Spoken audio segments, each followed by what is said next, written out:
Well, it is 6 p.m. on the dot. We are here for the live Russ Crandall Retro Game Core RGC AMA number 3 in the server. Thank you for joining us, everybody. We're just kind of getting going here. I am your host, Stubbs. I got Thor here. What's up? Of course, got Russ as well, if you didn't know. He's that guy. Hey, everybody. Russ? This is Russ from Retro Game Core. Yeah. And we got Mr. Damien Wright helping us out modding tonight and grabbing your questions out of chat. Feel free to raise your hand if you want to come on the live stage. We'll pull people up kind of one at a time here and there for asking questions. And to start things out, so one of our patron perks is you can have one of us do something creative for you. For instance, I will write you a song. So Russ enacted his patron perk for a Stubbs song when he joined, and I finally got that together. So I'm going to start tonight out with a little RGC love. I'm so excited. How about that? I just figured out the chords I want to use for this about 10 minutes ago. It's sort of in the style of Jason Mraz. Let's see.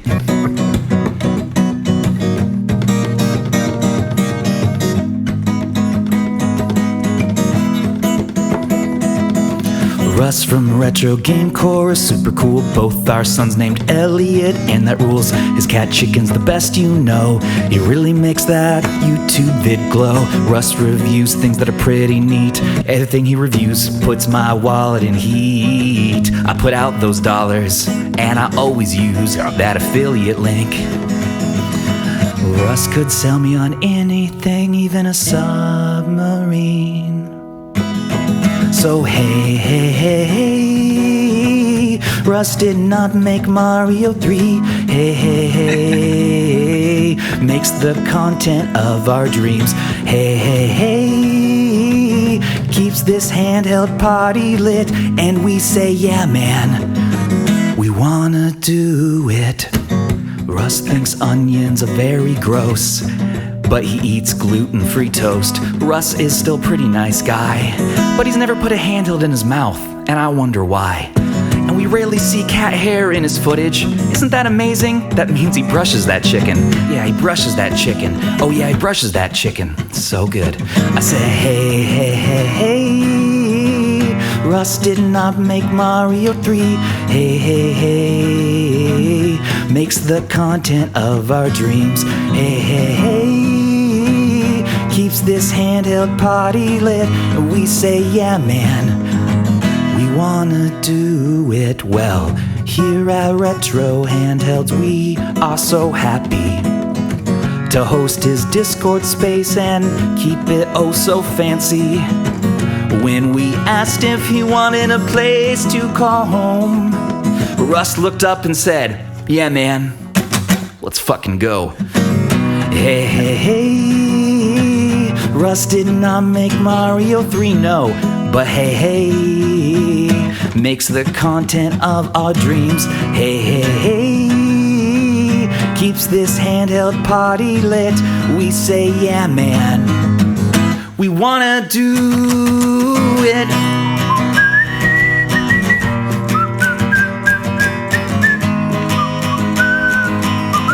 Welcome to the RGC AMA. I'm your host, Stubbs. We got Thor, we got Damien Wright modding all our doors. If you want to talk, get on the live stage. But now let's get to the show. Beautiful. Wonderful. Thank you so much. Was that worth the patron perk? Man, $10 a month for that. I can't believe it. I need to hear more about brushing chicken, though. That's something I never realized. Oh my gosh! You never see cat hair in the footage. I had a line in there that was calling out Jim Gray because I always get his cat hair when I buy a handheld from him. But I decided to be a nice guy and not throw him under the bus. That's funny. I just got a GoPro from Jim, and that was the first thing I messaged him. I was like, dude, how is there this much cat hair? How did you get this much cat hair in a Miu Mini case? How? It's impressive. I love it's you. An impressive amount. But damn. Yeah. So to give you some insight, I have like a carton of wet wipes right next to the desk, like by the green mat. Then I have a cloth napkin as well as like a microfiber cloth. And then I wipe it with my hand too, like periodically, like probably every like 5 minutes to keep the hair and everything off. Like I am like meticulous about that. Fantastic. And I have to cut it all out of the footage afterwards. You know what I mean? So if you ever watch a video and you all of a sudden you see a hair and then it disappears, it's because I caught it, You stopped. got rid of it, and then cut back in. Like that's how much it bothers me. So. Yeah. Well, with that, let's hop right into the questions. Ruby Quartz asks, when did you get started on emulators? Oh, okay. Yeah, so I think the first time I did anything was I like jailbroke my Wii back in probably 2010 or so. I didn't know what I was doing, and still, like, I got it to a point where it was working in an equilibrium where the games would work and stuff, and then I never looked at the internet ever again in that regard. Like, I was just like, okay, it works, and this is never going to do anything else after that. And so it still is in that state. I kind of want to just start all over again with that because it was kind of fun. It was about 12 years ago. And then I just like didn't do anything for a long time. I did a little bit when the SNES Classic came out. I loaded up some extra Super Nintendo games. Mm-hmm. And then nothing until 2019 when the Pocket Go V2 came out. Okay. I saw a Wolf Den video and I like ordered that and hated it, but I did at least work with it a little bit. And then RG350 in summer of 2020, and then that was just the rest is history. So not like a long history. Like back when people were doing it, like in the late 90s and early 2000s and stuff, I had no clue, no idea. Yeah, I definitely was emulating GBA games on my laptop in high school. So like 2002, 2003. Yeah. Back then. So, but I remember when the Wii got really, really broken open. Like it was actually pretty quick. But dang, man, they went full backups. They went for emulation. They went for the full deal real quick. Yeah, that was great. I used it mostly for backups, and that was super handy and helpful because I was always worried, like my little GameCube discs. I was like, I'm going to break one of these someday or something. So I just backed them all up onto CDRs or DVDRs and then just did that instead. Let's see. We've got Sly Straw here with what's your favorite GBA games? Mm-hmm. Yeah, so GBA is not a platform I ever really had. Like, definitely didn't during the heyday. I had like the GBA cartridge slot on my DS Lite, so I had the ability to play them. And so I remember buying some back then, and I bought all the games that I never played. Final Fantasy VI and stuff like that. Still haven't played them. But wishful thinking or whatever. So I really I play Alien Hominid a lot because I just love that one. I didn't even know that was a GameCube game until later on. Yeah, it's hard. I don't get very far in it, but it is fun. And then just the classics, I really like F-Zero Maximum Velocity. I don't know. Never Not a huge played that one. And I played through Zero Mission on Metroid. That's probably the only Game Boy Advance game I've played through. And then Mario Tennis. I've beat Mario Tennis on there as well, which is not like a Mario Tennis game, by the way. No. It's like a freaking role-playing like teenage game or something, and then you play a little bit of tennis every once in a while. I was going to ask how you beat a tennis game. Like, isn't it just infinite matches? But I guess it has a storyline and all that. Yeah, you got to like level up into the different categories and varsity and all that kind of stuff. And so I'm a big tennis nerd. Like I played tennis through high school. That was my sport. And so that's why you always see tennis footage in my testing and stuff. Because one, I like doing it. But two, it's like very easy to tell when there's lag. Really? I did not know you played tennis. Yeah, that was my sport. Tennis and cross country. Tennis, cross country. You're in a band. I know that, and you're. I was in several bands. Yeah, several bands. I'm in one right now. Yeah. And you're rehearsing with one of your old bands, relearning your material to go out and rock the world. Yeah, I think by the end of the year we're going to be ready to at least start gigging, but then maybe record something too. Yeah, fun. It's gonna be awesome. That is freaking awesome. Let's bring. I gotta say real quick though that.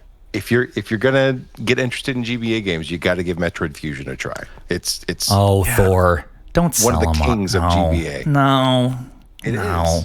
Yeah. Don't sell them on what? What are you? I'm not selling them on anything. If you're gonna play a mobile Metroid game, there's one game to play, and it's Metroid 2: Return of Samus, or one of its remakes.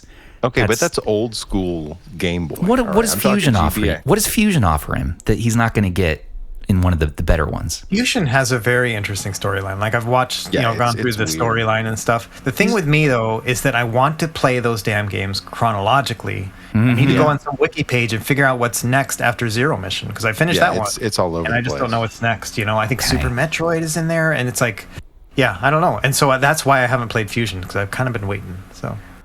All right, I'll allow it. That's fine. You can play Fusion. I'll allow it. Ren, floor is yours.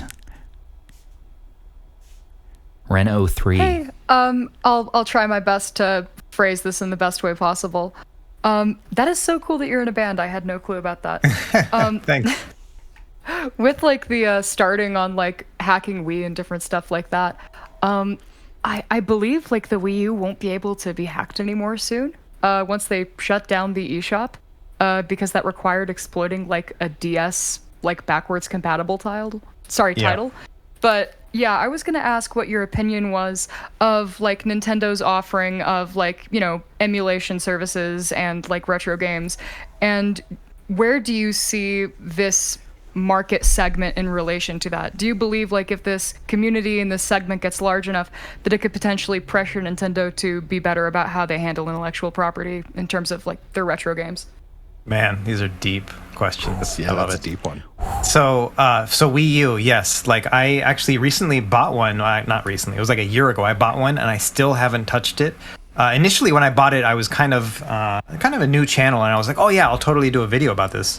But then after seeing like how Nintendo is just such jerks about all that stuff, I'm like, nope, not going to make a video of that. And so I have just the Wii U sitting there, and I haven't hacked it yet. I do think there are ways you can do it without having to rely on the eShop being up, but I haven't really looked too far into it. So, yeah, it's interesting, you know, like the Nintendo online services that allow you to play Nintendo and Super Nintendo games and stuff like that. It's fine, you know, like I definitely paid into that when it first was released and everything. But man, I hate paying a monthly fee for maybe being able to play games. Like it rubs me the wrong way. That's the thing that annoys me too, is that like even if you're paying $9.99 for a game, you're only going to be able to access it for so long, and that's just the problem with marketplaces. Yeah, and the other part too is like I bought those games on the virtual console on the Wii. You know what I mean? Yeah. Give them back, you know? And so I have a hard time rebuying games all the time. And I don't have faith that Nintendo's ever going to get cool about that stuff. So yeah, I don't know if we would ever really be able to pressure them to a point where they'll do something about it. It would be amazing if they re-released instead of a Super Nintendo or a Nintendo Classic, they did like a Game Boy or Game Boy Advance Classic, you know, and it had 50 games on it or whatever. I think it'd be awesome, but I think it's going to happen. Oh, sorry. Yeah. I think at the very least it could push their like market competitors to come out with something somewhat similar. I know that Nintendo's like the biggest when it comes to like retro libraries. But you know, like Microsoft is great with backwards compatibility, and maybe PlayStation would step up their game a bit. I don't know. They kind of need to grow up as a company. Yeah. Man, can you imagine if Sony made a PSP classic? Oh, that'd be awesome. But Sony's not interested in handhelds right now. They're pretty far behind on peripherals in general, including the VR2, right? So. Yeah, good point. Hopefully. Yeah. All right. Well. Yeah, thanks for the questions. Those are great. Yeah. Yeah, let's bring Jose up. Jose hand. Whenever you need, I've got a list of questions. Yeah, I was going back earlier in the chat. I realized we skipped over a whole bunch. Damien. I got them saved. So I got a question. Yeah. You know, Russ, I know you play a shit ton of games and you test all of them, but now I want to know your actual top 5 lists of your favorite games. Yeah. Or how many you feel like it. Yeah, so I mean, I got to say, I test a lot of games, but I don't play a lot of games. That's like the unfortunate consequence of like doing what I do, you know, is I don't get a lot of time to play them. Every once in a while, I'll kind of crack, you know, I'll keep cracking on one, but usually it takes me a long time. But I definitely have like my all-time favorites, and so Mario 2 is my like all-time number one favorite game on NES, and then a lot of the other ones are also like NES games. So like Dragon Warrior was a big one for me back in the day. Life Force, Konami game on the NES, which is a sequel to Gradius. Like we had that growing up, so I love that one. Got it memorized, you know. And then some Genesis games, you know, like Sonic 2 has always been my favorite. Funny thing is I never played Sonic 3. I've never been past that first level in Sonic 3. We just never had it. And so, but Sonic 1 and 2 got them totally memorized, you know. Then after that, yeah, it's hard to say. I definitely had some really favorite moments in gaming when I was playing a game and I was like, I can't believe this is happening. It's just so awesome. So like BioShock was one of those like really instrumental moments for me, just in the terms of the storytelling and stuff. And then, you know, Metal Gear Solid 2, another one where I was just so blown away by that game. I really do like story games. Not a huge RPG guy, but if there's, you know, if I'm following a story and I'm like living that character and it feels like I'm playing a movie, I love that experience. So, yeah. Awesome. I also love Mario 2, so cheers to that. Yeah, thanks. Yeah, I love that one. It's just so wacky, and, you know, you kill your enemies with vegetables. I love it. Nice, man. Thanks. Yeah, thanks for the question. Just going through questions here. So many good ones. Gaming laptops or gaming PC? Thanks, Jay, in 2002. Yeah, so I don't know anything about gaming laptops, like at all. Never seen one in life, like at all. So I don't know anything about them. But Minis Forum, you know, a company that I like review a lot of their stuff, they sent me a teaser of something they're working on, and it is a gaming laptop without the screen. So if you can imagine, it's just like this flat panel thing without the top half of it. And they're thinking it's going to be like a mini PC that's kind of taller and larger, but it'll have like a, you know, a GPU and stuff inside of it. And so they're supposed to be sending me that soon. And yeah, I think I haven't even touched it yet, but that's like going to be my thing, is like, yeah, you could just buy a laptop, you know. But anyway, we'll see how that one goes. And then gaming PCs, I really don't know much either. You know, I have a gaming PC that I put together myself. I should say, full disclosure, I've actually been a Mac guy since like 2003. I've been 100% Mac. So I've been doing that for 20 years at this point. But that's when the Mac OS started getting bad. Yeah, but that's when I got into it. I just was sick of Windows at the time. Everything makes sense now. Oh, no. So I've always been a Mac guy. So I'm still learning Windows. With every video I make, I'm like learning Windows, you know, every mini PC and stuff like that. But I did build a gaming PC right before the pandemic started. And that was my first time kind of building computers, the first time in a long time. Another tangent is that in high school, we had this crazy system where you could get ahead in coursework if you worked harder or whatever. And so by my junior year, I had enough course credits to graduate high school. And so I went to a technical college for a year instead of high school, and I just learned how to build computers. Now, this is the late 90s, so I'm like working with, 486 computers and stuff. But that was from that time until right before the pandemic, I hadn't built a computer. So it had been a good 20 years at that point. And so it was really fun learning all that stuff. But yeah, I'm just not, I don't really know specs and stuff like that. I try my best to kind of keep up with it for my reviews, but yeah, just not my thing. I will say, you always keep me honest with Windows stuff, because we're always doing developer crap, like with the Windows on Odin and everything like that. And then, while we're talking about it, and I'll go to explain something, and you're like, this isn't working right. And I'm like, oh God, that's because it's Windows and it's stupid. Yeah, I have that basic beginner's level knowledge of Windows, which is so great when making tutorials, because I'm at that stage still, and so a good example for that would be I made a video about the PS Vita, and I talked about it, and I mentioned, grab these 2 zip files, but one of them is a 7Z file, and I just said zip file, right? I get comments all the time these aren't zip files, this one says 7Z, and so that's the thing that I kind of keep in mind when I'm making something, is really getting to that base level and making sure that I'm accurate when I say things. Yeah, and from our end too, with the developer stuff, when we're packing things up, now we actually think about, okay, we need to zip this and not make it a 7Z. Right. We need to make sure that when we're doing driver tutorials and stuff like that, that we put in every excruciating detail, because to us it's commonplace. It's a right click and install.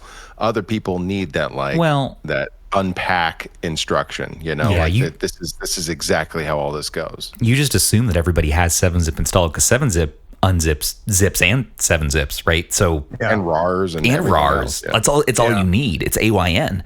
But Windows comes built in with just a zip in Explorer, and so it's best to go general, universal. And for the longest time, I was I still do. I still install WinRAR every time. I don't know why. I install WinRAR. Have you ever paid the license fee? WinRAR is the 90s. No, I just click that out and I edit it out of the video. But but like, yeah, like I get these comments and stuff like, "Is this the '90s? Why are you still using WinRAR?" I'm like, well, that's my level of knowledge with Windows. It's the '90s. Do you also use like Winamp and skin it and theme it? That's Right. That's the shit right there. Still to this day. All right, what do we got? I think Jim was talking about using Winamp still. Hell yeah, Winamp really kicks the llama's ass. Bespoo, floor is yours. Welcome to the program. Hey, best. Hello. Does my mic work? It does. Yep. It is. Sound crisp. Awesome. All right. I'd just like to say hi from Adelaide, Australia. Hi. How's it going? A lot of your your shipping woes, I definitely relate to those. Because no one ever ships here because Australia is already very isolated, and then Adelaide is like a small city in Australia, so it's even more isolated. We've got like 1 million people or something. It's relatively small. Best way, every time I hear the word Adelaide, I for one think of the Ben Folds song, and for two, yes, he lived here. He did. Okay, and so that song is actually about this place. Fantastic, which is very fun. And I also, for some reason, get thirsty for lemonade. Is the other thing. Yeah, that's fair enough. So, just real quick before my question, I just want to. I'm going to make you guys feel old. Okay. When you're talking about Metal Gear Solid 2, my dad was playing that game on his PS2 when I was 2 years old. Oh my God. Dad? Oh no. Has it really been that long? Yes. Yeah. Oh, geez. Yes. It came out in 2001 and I was born after 9/11. Oh so, no. Welcome to the server though, man. I just You gotta be what, 5 to 10 years old now? No? Yeah, don't tell anyone you're breaking Discord's TOS. But anyways, my question was crimes. I know that you made those videos about the PS Vita a while ago, and the shape of the market has really changed since then. Like $200 now can get you GameCube and PS2 emulation. So I was wondering what your opinion on the kind of the value of the PS Vita in the modern day market is, if it's still worth it. Because obviously I know it does different things to a lot of the more general emulation devices, but I was just wondering if you still think it's worth it, basically. Yeah, it's a great question. You know, and on top of that, Vita prices keep going up too. So, you know, it used to be I get messages from people saying, "Hey, I got one for $50 or whatever." That's hard to come by nowadays. But yeah, you make a good point about PS2 emulation in particular and GameCube. Yeah, and yeah, it's hard for me.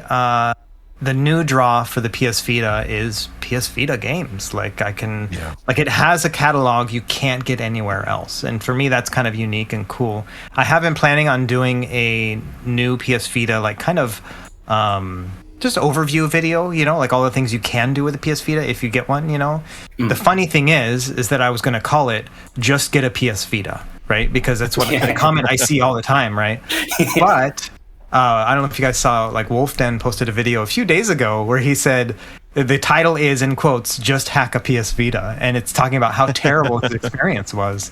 And so now I'm like, I mean, I want to make a video that's an answer to that, to show that, yeah, it is possible and it's not that hard. He just has like that terrible, like Murphy's Law when it comes to hacking devices. But yeah, so that's the thing, is that I think that there is still value to it and merit to it, but I'm not sure if it's like, if you only are going to get one handheld, get the Vita. I don't think that's the kind of statement anymore.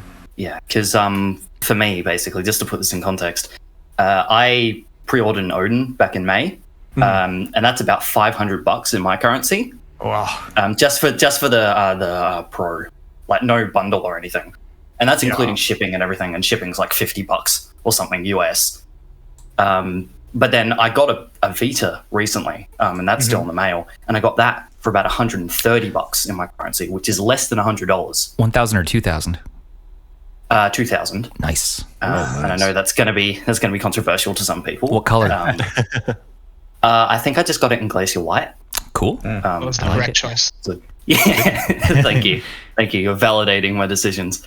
But no, so I found mine for a pretty good price, but obviously it's very different if you're buying domestically. Yeah. But yeah, thank you very much for answering my question. Yeah, no problem. It's a great question. And yeah, I think the Vita conversation has not ended yet. I think it's still a viable thing to be discussing. For sure. Yeah, I'm really happy to hear that. Yeah, just loading adrenaline on it is really, really easy. Yeah, it's really easy to hack these PSP days. games. Yeah. I got a video for that one. Yeah. That's what I was really looking forward to, because and then man, Loco Roco. Again, I'm going to make people feel old. That was my childhood. Using the gyro. Well, but then you have that nice backlog of PS2 AAA games like God of War and Ratchet and Clank and all that stuff. It's all available, natively compiled for the Vita. So it's right there. You have a massive category of PS2 games right there on mobile already. I've been playing through Metal Gear Solid, like the whole series. And I'm looking forward to being able to continue that on the Vita, because I know that even with the Odin, it actually struggles on the Odin at MGS2, at least. Like, it really struggles. Apparently, it crashes once you get to the plant section. Oh, no. Like, there's something there. Like, it just doesn't work. So with the Vita, it just works because it's already there. It's like a native port, which is great. Yeah, it's a great point. I should probably stop hogging the floor. I'll No, you're get out. You're good. Okay. Yeah. No, that's a great Thank you very topic. The Vita's totally viable. Yep, it totally go is. up in value. Thank you, Best Boo. Yeah, no problem. See ya. I want to say too that I picked up an aqua blue Vita recently because I finally wanted to get a 2000. Got it from Lucky 8 Trading. That guy, good stuff there. Lucky 8 Trading. I just got a metallic red from them and hacked it. What's funny though, Bob Wolf's talking about it. It was easy peasy. I got mine the same day as another patron who also got one from Lucky 8, and his actually had some issues, so I think he's sending it back. I was like, really? Oh, really? I've never had that before. This is my second or third Vita from Lucky 8. So, okay. So let's see. NintenMike.3DSX asks, 3DS videos? 3DS better than Vita? Yeah, I think what he's saying are you doing any 3DS content? I'm toying with it still. Initially, I didn't do it because my kids were using it all the time, and I was like, I just don't want to take away their one lifeline, But I've kind of been formulating my thoughts about hacking consoles and stuff, because I've been collecting retro consoles for the past 6 months or so. And I think what I'm going to do is I'm going to focus on hacking, but only things that have basically been abandoned by the company. So for me, for example, the GameCube, totally on the table, right? 3DS is like, I don't know, the store's still up or whatever, and so I don't really feel like I'm ready for that yet, But, Vita, totally game on, right? That's been abandoned, as far as I can tell. And so those are the kind of things that I've been thinking about, is like focusing only on the abandoned stuff. Not because I'm worried about somebody trying to take me down or whatever, that kind of stuff, but more about making sure that the company still has a viable way of accessing their content and things like that. I'll give them an opportunity to continue to use that. But once they pull chocks, which is a Navy's term, but that's once they pull out, then yes, then game on. I'm gonna try to make videos and stuff. Well, hell yeah, man. That's a cool way to focus on that, dividing that from what's currently supported and what's currently not. Wii U, I think, could be on the table. Yeah, definitely. Completely. We got JN 2002. What you got for us? Hello. Okay. Hi. Hi. So, Russ, I actually find that interesting. You've never seen a gaming laptop in person, besides the Minis Forum monstrosity, which I am highly interested in seeing a video in. By the way, even though I have a gaming laptop right now on my desk setup, I would love to probably buy one and mess around with it. Yeah. Because a gaming laptop with a screen, would that even be considered a gaming laptop anymore? Yeah, it's to me it's not. It just looks like the bottom of a laptop. It doesn't have a keyboard, obviously, and it doesn't have a monitor. It's just like this flat computer, basically. It looks like a MacBook when it's been closed, And the thing that they're screwing the pooch on it, and I pushed them and I said, you guys really need to make it mountable on the back of a monitor, because then it would just be there, and you could turn a monitor into a full computer, But they said, it's too late in the development cycle. So. Yeah, that would have been a smart idea, or maybe someone could 3D print like a clip or a mount to base mount it to the back of a monitor. Yeah. Because that would be great. That would be awesome. I probably would buy one, but yeah. My question is, well, some of them have already been answered, but what is your current favorite retro handheld? The one that you go back to day in and day out? RG552. Yeah, man. No matter what I say, people are gonna be like, "I thought it was this one." Right now, like today, the RG552 is sitting on my bedstand still, like on my nightstand, and I do whip that out and play it like at night before bed still, just for a few minutes, All about that 5 gigahertz, aren't you? Yeah, so Thor installed a 5 gigahertz chip on it, and so that's pretty great. And it doesn't do anything but just give me retro achievements that much faster. But well, streaming would be beautiful on that screen. Yeah. I think Moonlight streaming would look very nice on that, especially. Yeah, the problem is that I wouldn't want to control it, because those stupid analog sticks and the dumb shoulder triggers. So yeah, the shoulder buttons irritate me. I don't like the long. I like the stacked ones, the ones that flare out. Yeah. Like when I had my Retroid Pocket 2 Plus, I traded it for my Vita. I just loved just using the shoulder buttons on that. It's just my hands are so big, it's hard to get comfortable. So besides the 552, I feel like I should be playing the Odin more, but I'm not. Part of that, I think, has to do with the anticipation of the Odin Lite, which shipped the other day. And so I'll be getting it, I think, this coming Friday. So I'll be, it'll take me a week to make a video about it and stuff, but that should be coming soon. And so I kind of wanted to hold off a little bit on the Odin Pro to get like a fresh feeling with the Odin Lite. And so that's definitely up there. Hate to say it, but I haven't been playing the Steam Deck that much, even though it's if I want to play something.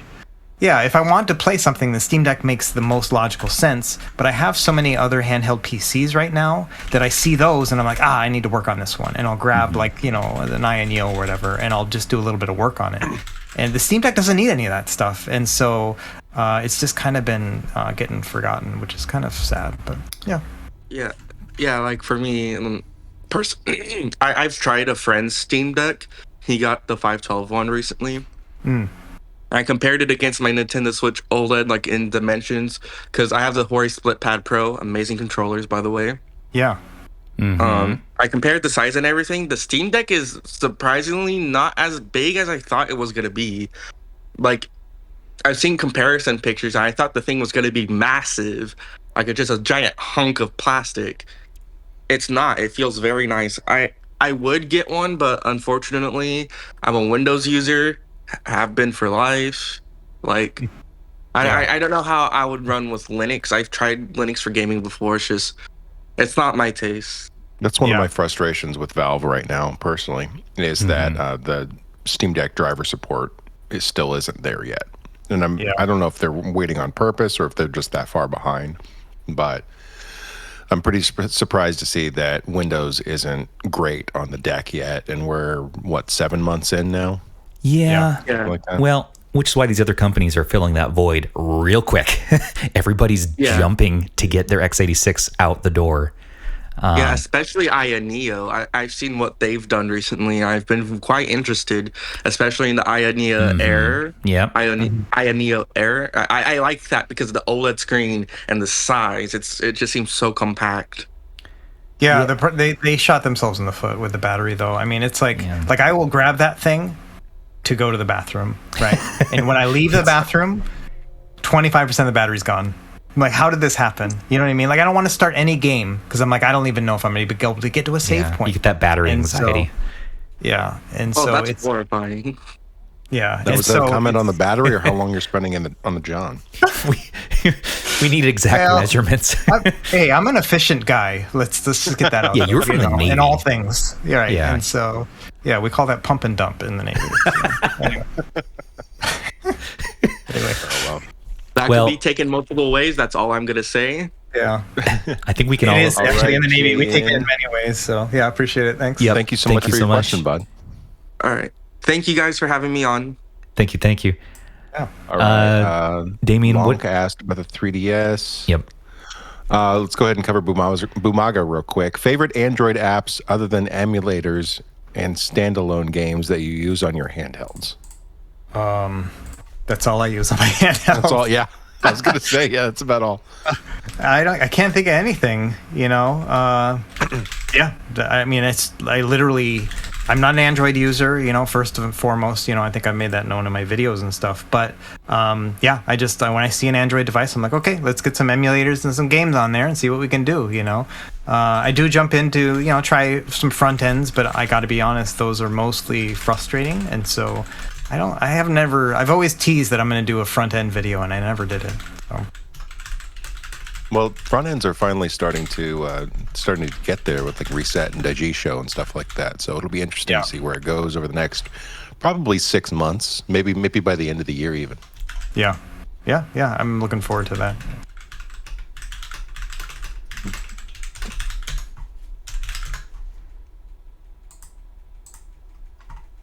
Let's see here. I think Damien has a list of all the questions in order that he's going to drop to us. Let's switch to a voice question. I believe next we had Don't Cat.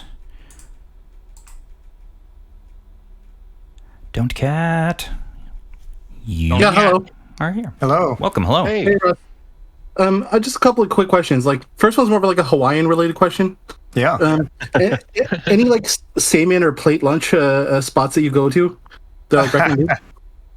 Yeah, so I don't want to give away where I live. I mean, I live on Oahu, but I don't want to say where in relation to the island. But my favorite place is a place called Shiro's Seimin Haven.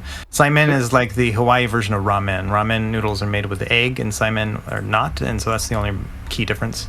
But seimin is like they throw everything in there. It's more like a Chinese broth. And so a place called Shiro's, not too far from where I'm living, is a great place, and they've got like 100 different types of seimin like on the menu.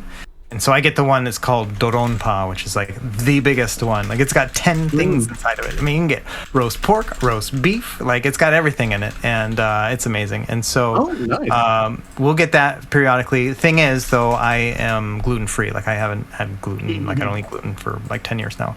And so I actually make my own like rice-based like ramen, which is pathetic, but I make that, and then so my wife will order it, and she'll go and pick it up. And while she's going to pick it up, I will make my noodles so that they're ready by the time the broth and all the toppings come and stuff. And so that's how we do it. And yeah, super good stuff. But Shiro's is the name of the place. There's a couple different locations. So, yeah. All right. I didn't know you were gluten free. Yeah, for health reasons, but yeah. Oh, I did put it in the song though, so I knew a little bit. Yeah. And right quick, question number 2 real quick.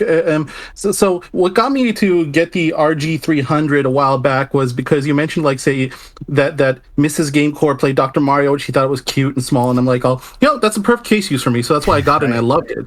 I'm just kind of curious if she progressed onto another more modern device since then. She uses the 280V now with grips. And so that was the big difference, is that somebody had sent me a bunch of different grips, 3D printing Leonard, he's on Etsy, and I made a video about all the different grips and stuff.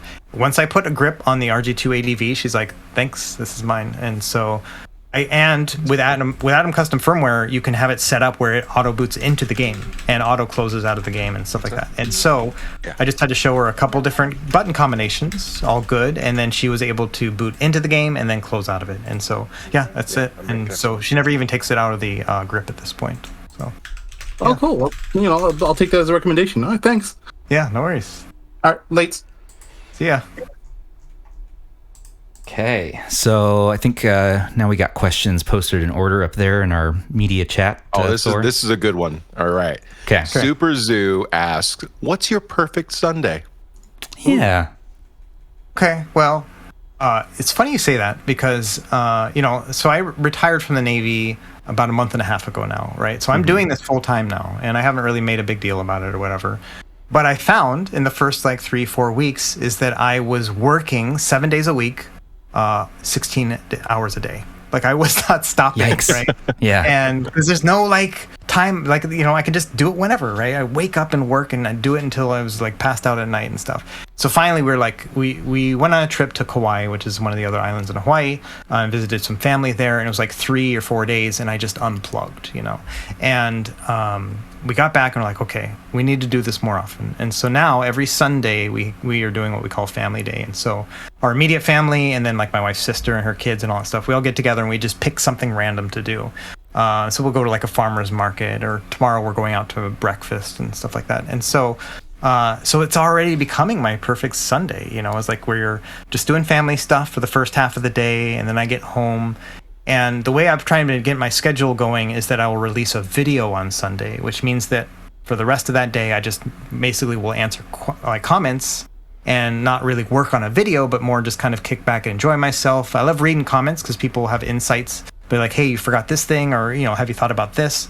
And it just helps to like kind of develop me as a person, because I learn all these new things. And so that's, to me, is a great Sunday, right? I spend half the day with the family, the other half of the day just kind of absorbing knowledge from the community, and then typically I'll try to play a few games and stuff too. So that's what I'm hoping for tomorrow. I'm going to work on as soon as we're done with this, I'm going to be finishing up a video which will release tomorrow morning, and then we'll just go through that kind of ritual. It'll be awesome. Well, that does sound like a great Sunday. Just some awesome family time and some retro games. Yeah, that's the time to actually play games, which is amazing. Hey, Russ, I have a quick question for you.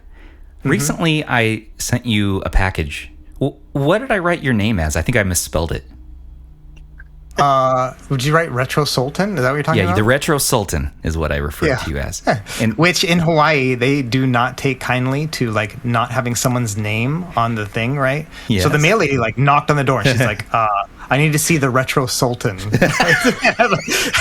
So my wife's like, hey, you need to come and show your face to the mail lady, right? I'm like, okay. And I get out there. Yeah, like it's like to the point where inside of our mailbox, we have our names taped onto the bottom of the mailbox. So the mail lady opens the mailbox, sees the names. Like that's how important it is here. I'm so very sorry that I put you in that embarrassing situation. It's pretty funny. But it wasn't embarrassing. I was like, yes, I am the Retro Sultan. I am the Retro Sultan. Yes, it is I. You have to get an ID with that name on it. Well, that's fantastic. I just wanted to bring that to the public awareness that is transpired, because it brings me joy to know about it. Wonderful. and your wife repaid me the favor when I got something from you, but it wasn't as much fun, but it was still still fun. Yeah, that was pretty good. Yeah, Thor does that to me too. It's a fun little game we all play. We have RH shipping boxes now. We do, actually. I love sending Stubbs stuff because it's always something awful. If I'm going to be honest with you, it's always something awful. Oh yeah, it's nothing I can say out loud on this show. No. But my mail person always just like looks at me like, this must be for you, and she's used to it now. Yeah. I'm like, yeah. They probably think I'm into some weird stuff. Oh yeah, for sure. You know what this scene is. So hey. Yeah. All right. Reported. Let's do. Yeah. Let's do a live one. Okay, let's do a live one, and then we'll go back to another question. Yeah. Reported XD. I like the XD part of your name there. What's going on? Howdy, y'all. Can you hear me all right? Oh yeah. Hi. Howdy, y'all. Good to hear y'all. Hey, Russ. Great videos. I'm always excited to see when you post. Tell Chicken I said hi. Today I've been just kind of consumed with like fan-made projects and stuff like that. I'm currently in the middle of Neryl's Majora's Mask HD mod going on right now. So I have to ask, is there any like custom like software, hardware projects that y'all are in the middle of working on when it comes to like playing or getting involved in, just anything like that? Yeah, I got a lot of stuff on the burner right now. A lot of things that I started and I just didn't have time when I was trying to balance between my military obligations and this stuff. But now that I'm like, trying to ease into full-time work, I got a lot of things going on. So for example, I'm working on like upgrading an office PC to like turning into a gaming PC. Because I get those comments all the time, right? I show off a mini PC and they're like, just get a Dell Optiplex, and put this stuff in it and you can get it for $50. I gotta say that mini PC video, I was really considering going to grab that. You were like, "Oh, I'm checking out the new processor whenever that comes in." I was like, "Oh man, I'm about to buy this little mini PC because he's telling me to do so." I know the one I have coming out tomorrow, tomorrow's video, it's amazing. Like I was supposed to release this video like 4 days ago, but I keep messing around with it and finding new things, and so I keep making it better, and so that'll come out tomorrow. But anyway, so anytime I make a mini PC review, people are like, "Oh, you need to, build your own using a Dell Optiplex or whatever. So I've done that. I just need to put the footage together and kind of do the rest of the stuff I do when I make a video. So that's one that I'm working on. Another is arcade cabinets. So I bought like one of those cheap, and they're not cheap, but arcade 1-up cabinet. And so now I'm going to turn that into just like a holistic, like do everything cabinet.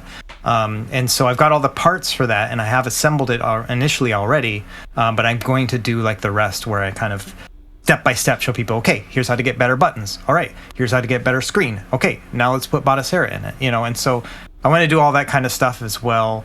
So working on that, and then Mr. FPGA. So I have one of those, and I need to start working on content for that as well. So yeah, lots of things. And then, like I mentioned earlier in the cast here, I have been getting retro consoles, and so I've been kind of working a little bit on that stuff as well. So lots of things, working on hardware-wise that I'm kind of messing around with. And a couple other secrets that I'll reveal later. But yeah, a lot of things coming. That's the one thing, when I first started the channel, it was only going to be like an RG350 channel, that's what I planned on doing, is just making guides for that. And I worried in the beginning, I'm like, I'm going to run out of videos to make. And that I couldn't be further from the truth. I have a list of probably 300 videos I would like to make that I haven't even gotten to yet. So yeah, there's always going to be something to go on, which is amazing for me as a creative person, to be able to know that there's an infinite well of things that I can pull from, which is just kind of amazing. Well, yeah, and I'm excited to see those videos. Most of the videos that you put out have got me super interested. I mean, I got the 280V 351V, which is which I've been working on a lot of recently, and I got the Miyu Mini V2 in the mail right now, so I'm really excited to see where that comes from. Yeah, it's amazing, and go ahead. Oh, I was just going to say I would be remiss too to not throw out there that we're also working on a Retro Handhelds theme ROM hack for our next event as well. That's right. So we have a nice big Pokemon-based community event coming up. Ooh, I'm excited to see that. There's lots of owls, so I'm excited for that. Yeah. Great. Well, thank you for your question. It was cool getting to chat with you for a few. Oh, yeah, no problem. Thank you so much. Have a good night, and I'm glad to talk with y'all. Yeah, see you later, bud. Thank you. All right, we gotta. Okay, let's switch to Thor. If you want to grab a text one. Yeah, I'll grab a text one real quick. All right, so try to go backseat forthseas. Intamin22 is what I'm going to say. Question: in the RGC video and written guides, blanket advice is to avoid using pack-in TF memory cards and only work with specifically recommended name brands. Is there anything specific we can do, or we can point to about the not good memory cards that leads to higher fault rates or incompatibilities? Yeah, good question. So I'm not well versed in this stuff, but no, it's a good point. Like, because I actually have gotten away from it, and I'll explain that in a second. But the generic SD cards that come with these devices are usually work fine when you're just using them and when you're adding files to them. But if you try to flash something onto one of them, 50%, if not higher failure rate every single time. And so that's kind of what got me started on saying, just don't use these. And because the price of like a 16 gig card is $7, and so I think that's a reasonable price to be able to store your like firmware and have that peace of mind, And so that's kind of the blanket advice I always gave. But one thing is Ambernick, I don't know if Ambernick watches my videos, but they kind of did, and they changed out their generic SD cards. Now they they ship with the Toshiba branded ones. The Chinese was like Kyohua or whatever. I'm not saying that correctly, but anyway, that brand is the Toshiba brand, and it's much more reliable. In fact, I actually use those when I'm flashing firmware a lot of the time.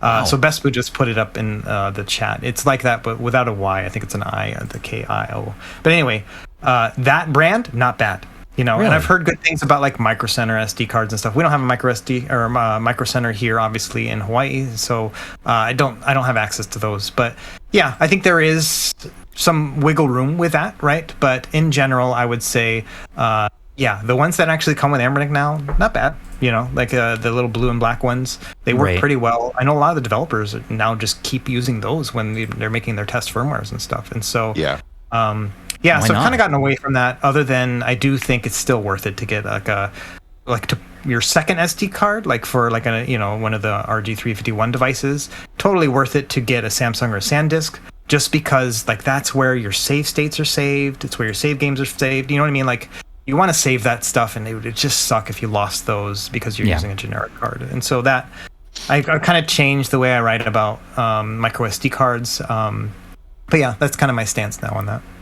And it might be superstitious on my end. I'm not quite sure. I would probably need to test it, but I've had a lot of better luck using Balena Etcher on Windows than I have using other flashing stuff like Rufus and things like that. I feel like Balena the other thing to keep in mind, the other thing to keep in mind too, Balena will crash on me a lot, right? But you just do it. Yeah, you just do it again, and that's it. Like that's one of the things. If you flash and it's a bad flash, like something goes wrong, just flash it again. It takes 5 minutes. You know what I mean? Yeah. And so, that's one of the things too. Is like not being worried that you're going to break your card by flashing. Right. So. It's kind of all good.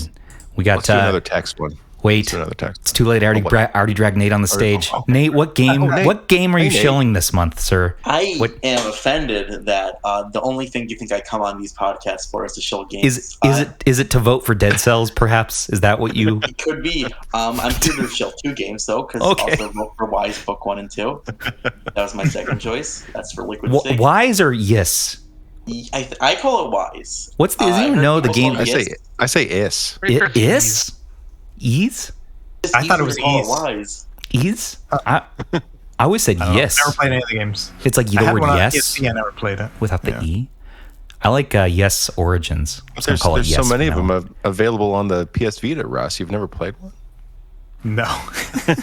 Russ earlier said he doesn't play games. Yeah. No. We're all in the same boat on that. I know. Right. I got one more game to beat this month, Klonoa, and then I get my Eternal Champion distinguishment, and then I don't need to play a game ever again in the history of the server. Wait, hold on. Do you have to beat Eternal Champions first to be Eternal Champion? Oh, do I have to go and fight the other Eternal Champions? No, that's a game on the Genesis and the Sega CD. That's the final game. So you have to do 12 months straight of Game of the Month for Rapid to get your I had it on the Sega CD. Eternal Champion. You had to, and the final round is I have to beat the game Eternal Champions. Okay. All right, Nate, what's your question? So this is for I guess all of you because interested in this. With all the flawed handhelds coming out, getting these stuff, and one thing stinks overall. Always.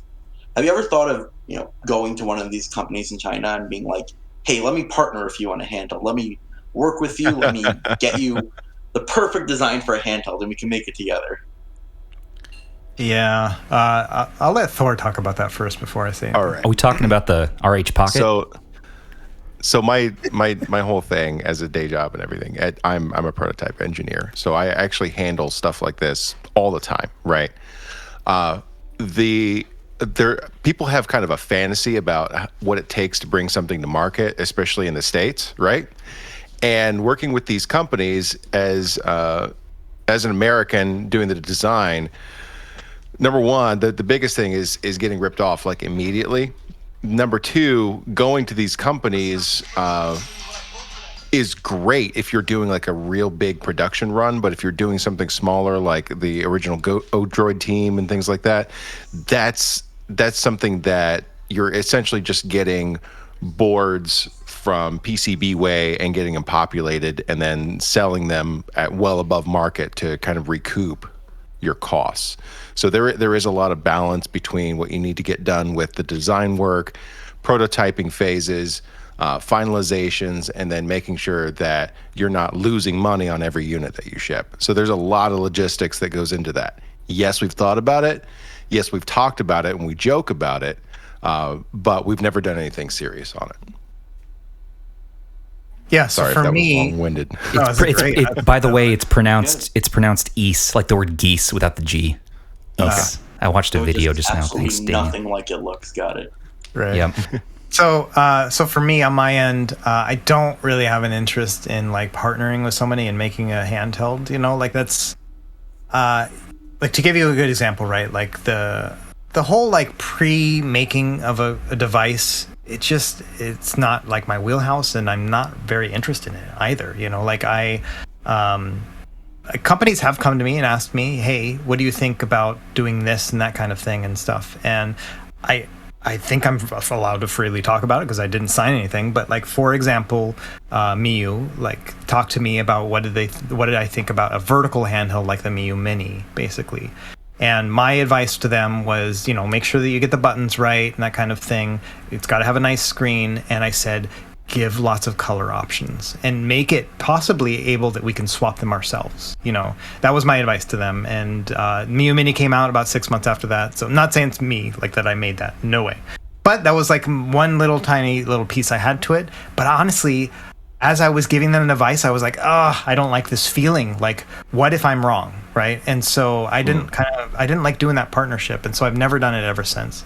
But one of the things that has interested me, especially now that I'm out of the Navy, is like going to China and meeting all the companies. And like, so one of the things that I did in my life in the Navy was that I inspected other commands and made sure that they were up and keeping with whatever kind of things. And so I got to kind of razor focus on that stuff when I go into like a company or whatever. Like I can see efficiencies and inefficiencies and stuff like that. The problem is that I think that if I did that and I announced to the companies that I wanted to come and see them and stuff, they're just gonna like wine and dine me and give me the dog and pony show, which is just they're gonna show me the good stuff and hide the bad. Russ, that is a dog and a pony you did not own before, though. You are +1 dog and +1 pony. Give them the give them the show. And so I'm not sure if I want to do that, but it is something I had a lot of interest in, just kind of trying to do that. But yeah, I don't know if I would just get kind of stiff-armed and kind of doing that. But I'd love to just be able to say, hey, I'm from the West, and I would just want to let you know we do exist and we do have opinions about things. Oh, we got opinions. Yeah. So I don't know. That may be something long-term, a year or two from now, is maybe Russ goes to China as like a video. I don't know. So what I took from that would be wildly entertaining, right? That would be just that'd be like Anthony Bourdain, but with retro handhelds. Yeah. But with less suicide. So what I took away from that is that you are making a handheld with us. So we are making the RGC handheld, RGC RH handheld V1. Everyone, you heard it here first. RGC RH Gnome. It's going to have an OLED 55-inch display. It's going to have great bezels and I don't know. What's your waterproof? It's gonna have like a waterproof 12-inch bezel. Waterproof. Yeah. You can use it as a submarine. Actually. I did have someone a while back get in my DMs and start asking me about making a device and blah blah blah blah blah, and they explained to me what they really wanted was to make a waterproof Android device so they could play games in the shower, but they were real serious about it, like real serious. Love it. What are you gonna play Final Fantasy VII like in the shower? Are you that bored in the shower? That's like a 3 or 4 minute thing for me, at least. I don't play games in the shower. I don't know why. Anyone does. Okay, all right. That's why, because they don't have a waterproof because we don't have a waterproof handheld. Yeah, exactly. Untapped market. I think we should go for it. All right, let me tack on a question real quick, Russ. Why don't you ever do the mouthfeel in your reviews? I want, like, officially, I want to know. I can't believe this is a thing. Yeah, I don't put things in my mouth that isn't food. So that's fair. Nothing? I don't believe you. I don't. I called. What BS. else is good? Like, I don't know. You put like sticks or just anything that's not like technically not food, but got to make sure. Get a water bottle in there. Water bottle? Yeah. Okay. Nothing? Like rocks I don't put in your backyard. in my mouth. All good. All right. He hates that question. Next up, we have the Thanks, draft. Nate. Oh, Nate, thanks for coming on. The Draft Attack asks, thoughts on the Win 600 3020E version? I wish that they had sent me that one instead of the 3050E, because I think the thing with the Win 600 in particular is that it's supposed to be like a budget Windows handheld. And then they sent me the most expensive one. It didn't make any sense, and so I think, I recently made a video about the Win 600 and how to like squeeze the most performance out of it. And I've seen a couple comments from people they've done that with the 3020 version and they've gotten very similar results. Because it's not about trying to get the best games to play on that. It's trying to play games that won't play on Android and Linux to play on a device that isn't going to break the bank and is going to have some pretty good battery life. And so I'm not talking about playing a AAA game. I don't want to play Elden Ring on a Win 600. and I don't care if it does or not. You know what I mean? What I want to do is see whether or not something else, that's like Hades or whatever, can play and play well. And so I think between the two, if I had to put my money down on one or the other, I would probably pick the 3020 to try. So yeah. Let's see. I'd like to give it a shot. Should we go As text? Best Food just said, the draft attack said, "Thank you, Russ. Exactly. The 3020E is about $120 to $140 more here in Canada. Great content." Yeah. Thanks.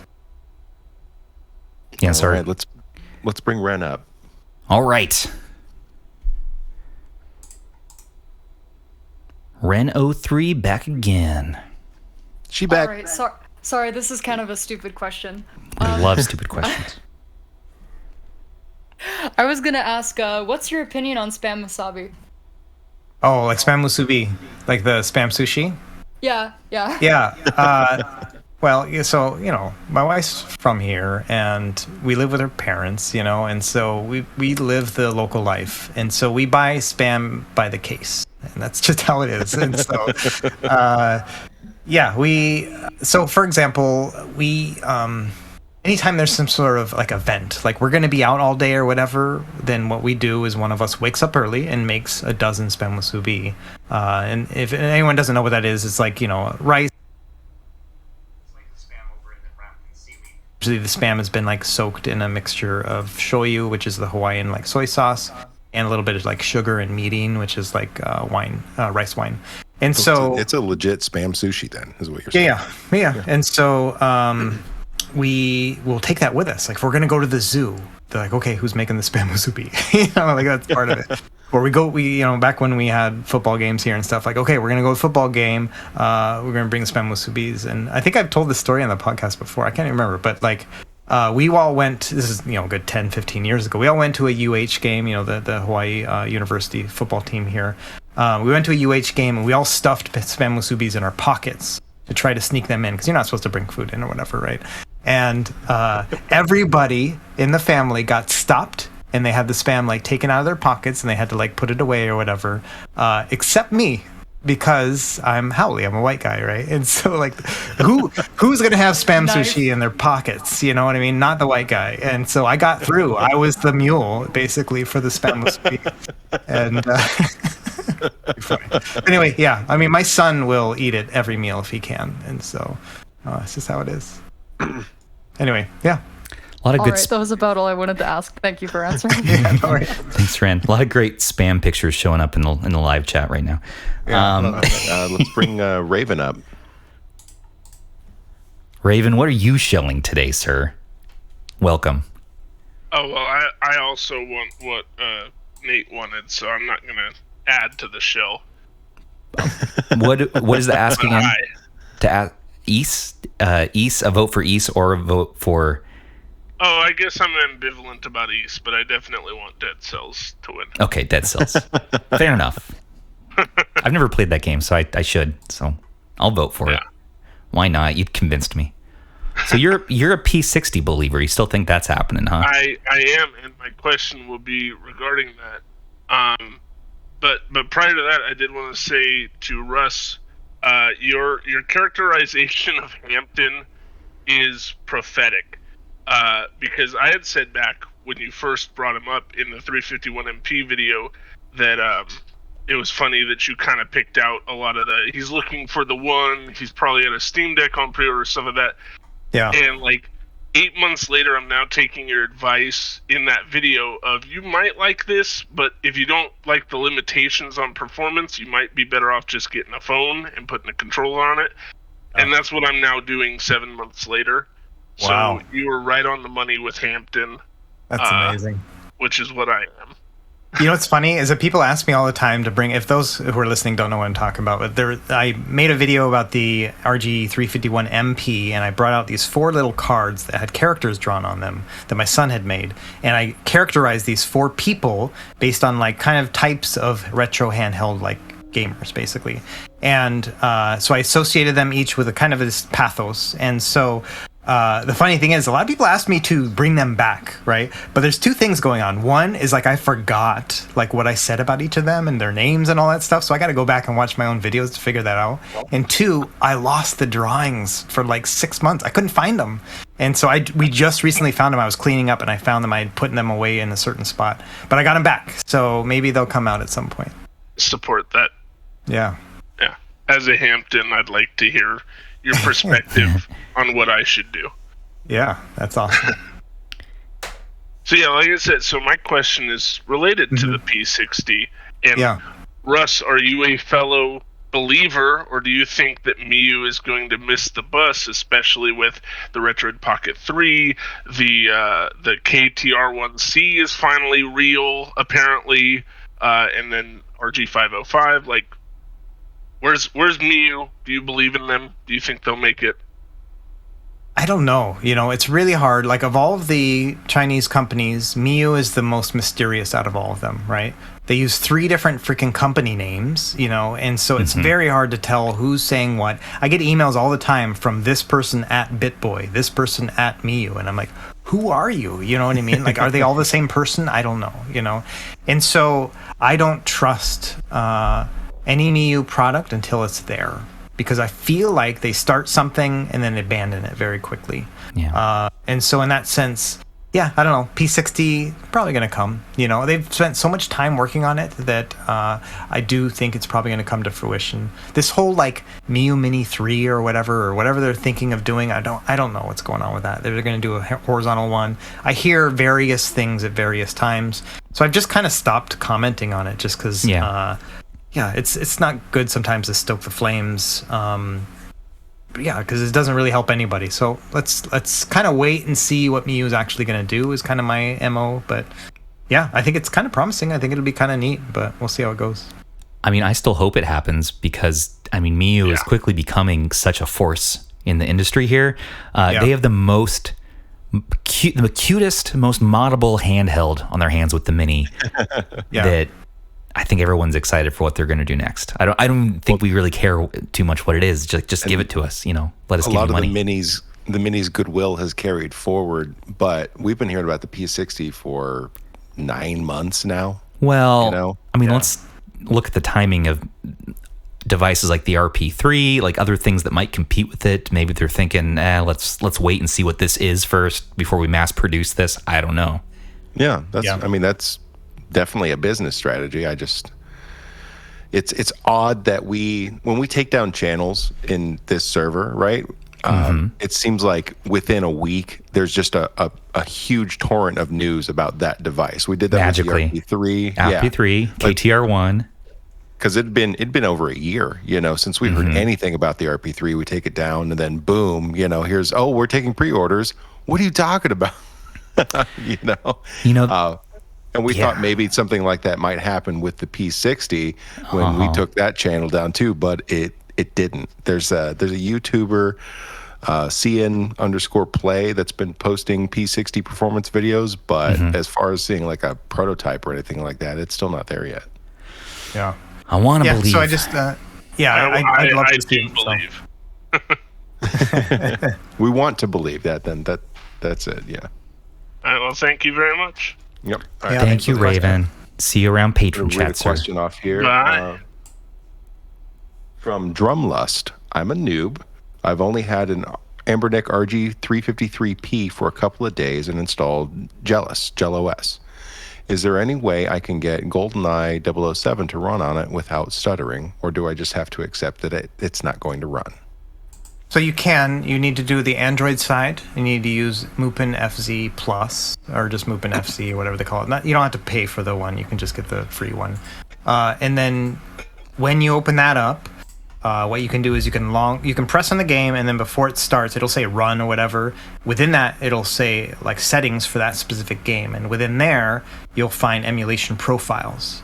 And so within that, try out all the ones that say fast on them. What that means is it's a performance-based emulator profile, and one of them will work. Like I did a review of the 353P, and in that I was pretty, adamant about saying that every Nintendo 64 game will play at a playable speed, but you may have to go in and do that tweaking, basically. But yes, not in Jealous, in Android, unfortunately.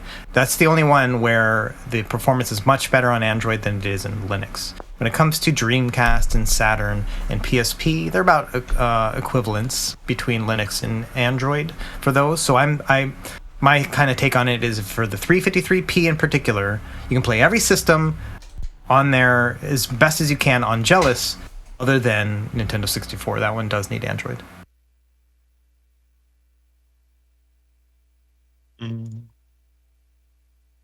All right, and then next question up is: have you heard any news on the RG505? Any little sneak peeks or anything? Yeah, I think I've given a couple teasers about it, and they've kind of reached out a little bit. So the things I've heard now hold on. Let's first off say if any of these are wrong, right? Like, okay, it's how it is. But this is what I've heard, at least, and what I've been told. And I don't have any like direct line contacts with Ambernick, right? I talk to them through somebody else, and so I never have talked to like Max, who is their president, or any of that kind of stuff. It's going to be 5-inch display, OLED with the PS Vita one, which means it's going to be, the resolution's not going to be 720p. It's going to be 5-something-p or whatever it is on the PS Vita screen. But that'll be perfect for 2x PSP resolution. And it's going to have the Unisoc T618 or whatever that processor is, the same one on the X18S from Valkyrie, which means that all those systems will play at 720p. Now, the screen isn't going to be 720p, but that's what I'm going to do. I'm going to set it to 720p because they can play those and then see how it looks on that screen. That's my plan. And I've been promised, and gosh knows that this is probably not going to happen, but they said it's going to be $200 or less. Okay. We'll see. I'm saying that publicly because I want people to be mad if it's not. So, 505. That's what they're shooting for. Yeah, for the 505, they have said, oh yeah.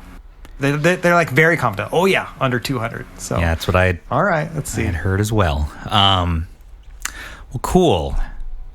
Is anyone? I'm surprised no one's asking us about like RP3 stuff. It's so much. That's actually the next question up is from Lopsided Bunny. RP2 Plus or RP3? And then Eames asked, what is your impressions of the RP3? Yeah, so I had to make a decision yesterday. I watched the Taki video like I think everybody in the community did, right? Yeah. I had a lot of takeaways from that. Number one is I have immense respect for Taki in the fact that he works with those companies beforehand in the way that I'm not interested in doing, right? And he knows enough about all that kind of stuff to really give good, solid advice. And that's what I always worry about, is that I'm a user first, right? Like, I just want to have a great experience, right?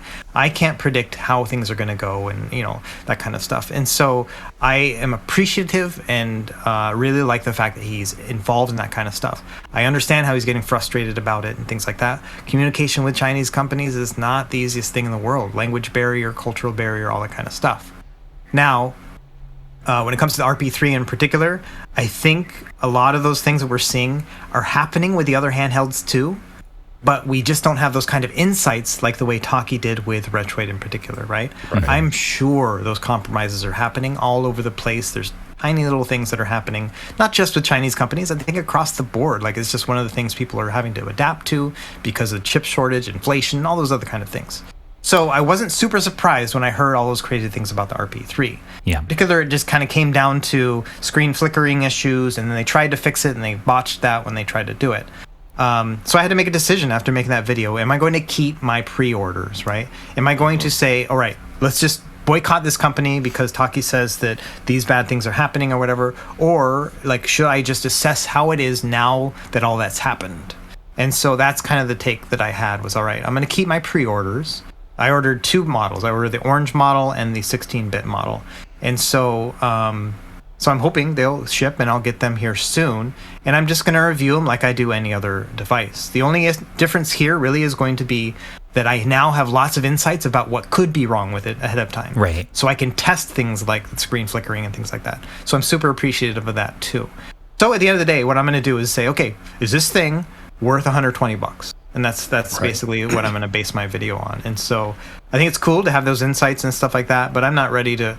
I mean, I have this thing, and I know it's people disagree with me on it, but I don't want to review a company. I want to review their hardware. I want to see the end result of the device that they make, right? I could care less if it's made by Nintendo or Sony or Microsoft or Anbernic.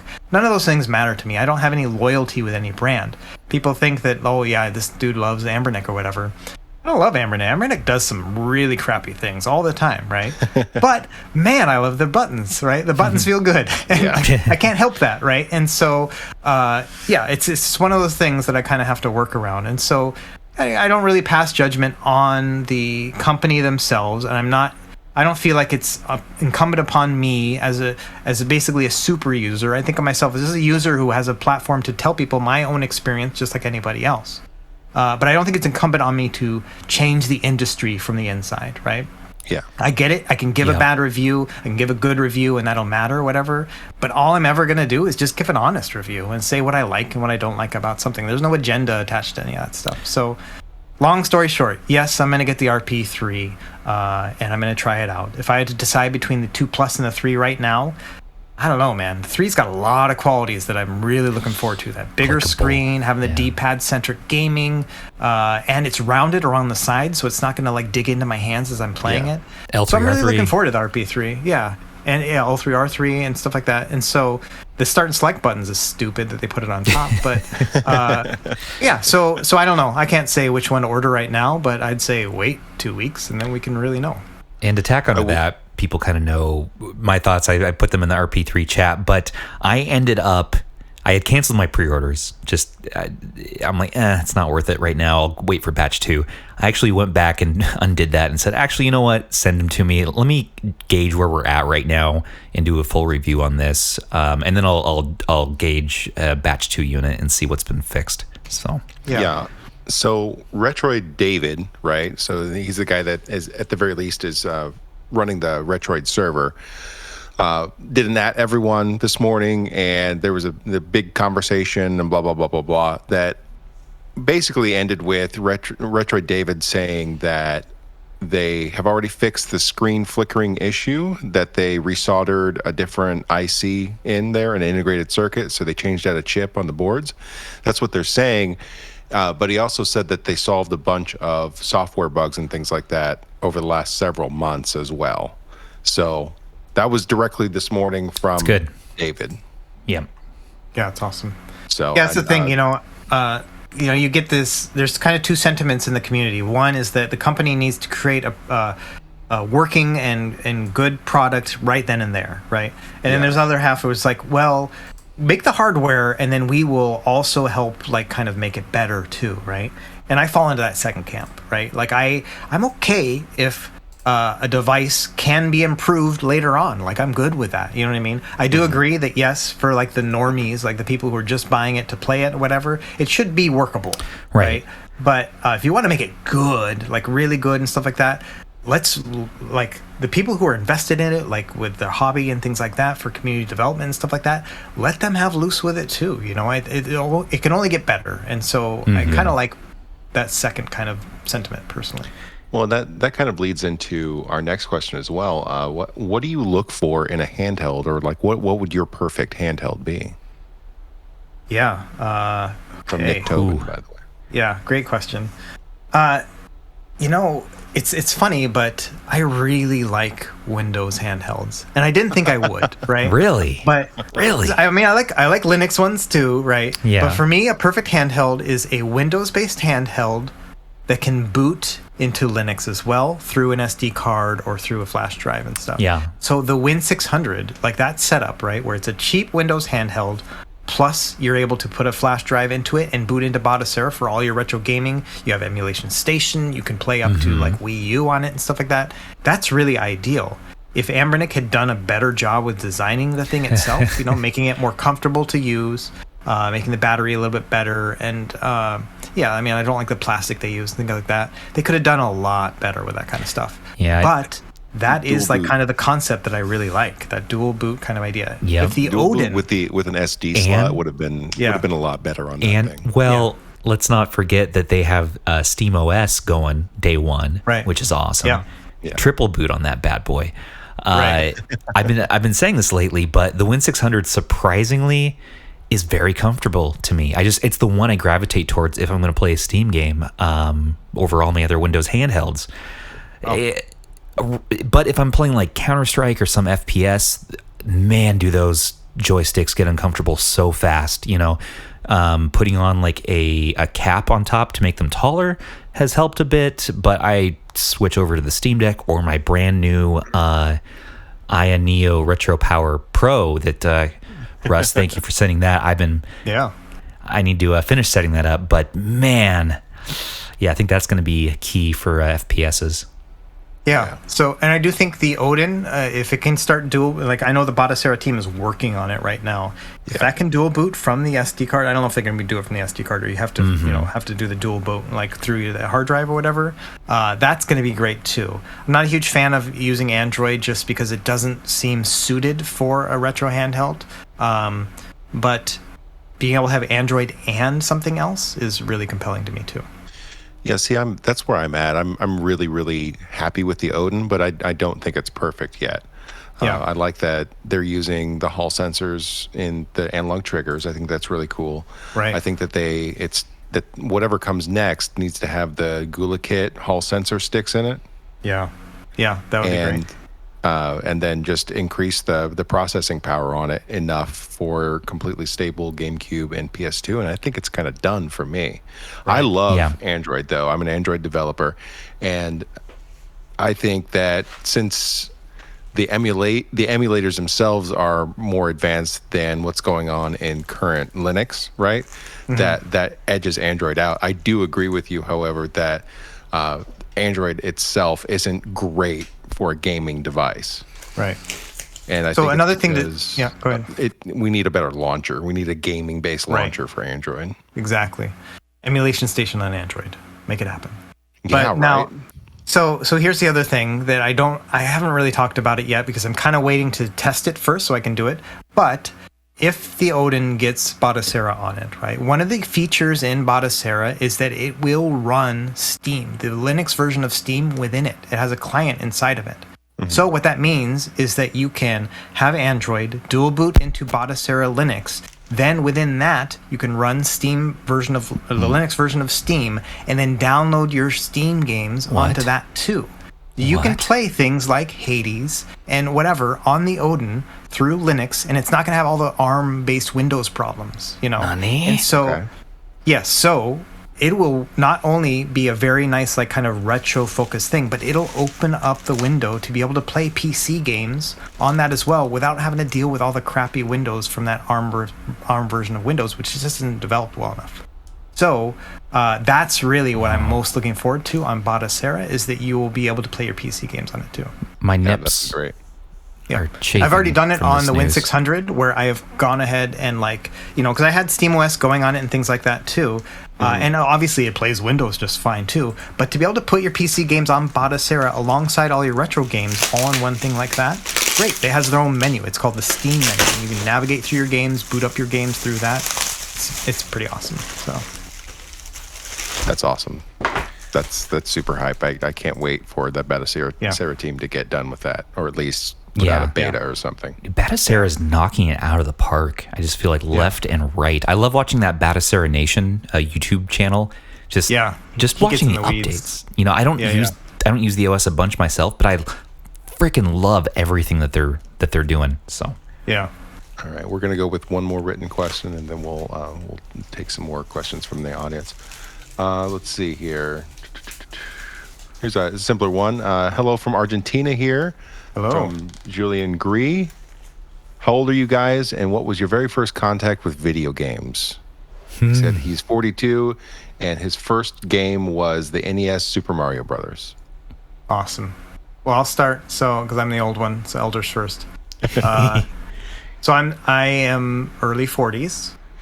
And my dad brought home an Atari when I was really young. We played it on a kitchen TV, like a black and white TV for a little bit, but that's not really sure I had that, and I had some exposure to arcade games and stuff, but we got an NES back in early 80s or mid 80s, and before Super Mario Brothers was shipping with the NES, and so we got it with Duck Hunt and Gyromite, and that was my first. Like that's my number one system, and that's why I had that in kindergarten, and that's a big deal for me. So cool. Yeah. I believe my first one was just the regular regular Mario Brothers on NES with Duck Hunt, the 2-in-1 cartridge. Yeah. I remember playing that at my grandma's house, and I must have been 6 or 7. And I was like, what? You can control the characters on the screen? That's nuts. It's funny because after that, then my stepdad realized I liked video games, and he got the old Atari out. I guess he never thought to bring it out. And he programmed a game on a cassette tape over a weekend. It was a submarine game where you dropped missiles. I think he did it out of maybe a magazine or something. Back in the 70s, they would publish weekly games that you had to program in line by line yourself onto the Atari. So that's awesome. It's kind of my introduction. I was amazed that someone could make a video game out of nothing. So, and I am 37, by the way. So I'm creeping up there. I'm almost to Russ. You'll never catch me. I'm the baby. I'm the baby here at 36. He's just a little guy. I'm a little boy. And mine was also Super Mario Brothers NES. I imagine. I don't really remember. There were a lot of video games in my household, and we also had an Apple PC, and then later on a Windows 3.1 machine. So, as far as the first game I really remember playing was probably Chip's Challenge on Windows 3.1. I don't know if anybody remembers that one, but it was a puzzle. Yeah. But it was there with Ski Free and Minesweeper and stuff like that. So. Hell yeah. I remember for the computer side, Commander Keen, I think was my first DOS game. Yeah, that's good stuff. Yeah, so good. All right, let's bring Best Boo back up. He has a question. Best Boo. I gotta say, guys, I got the new white ghoulie kit, King Kong 2 Pro in just now from AliExpress, and it is beautiful. That's awesome. I'll talk about it on the next podcast. Yeah. So just before my question, first of all, hello again, everyone. Could I just answer that question that you asked before? If that's all right with you guys? Yeah. So when I was really, really young, my first experience, I can't really remember, but what game it was, because I was 3, right? But we had a one of those beige towers, the living room computer with a CRT machine, something like that, right? And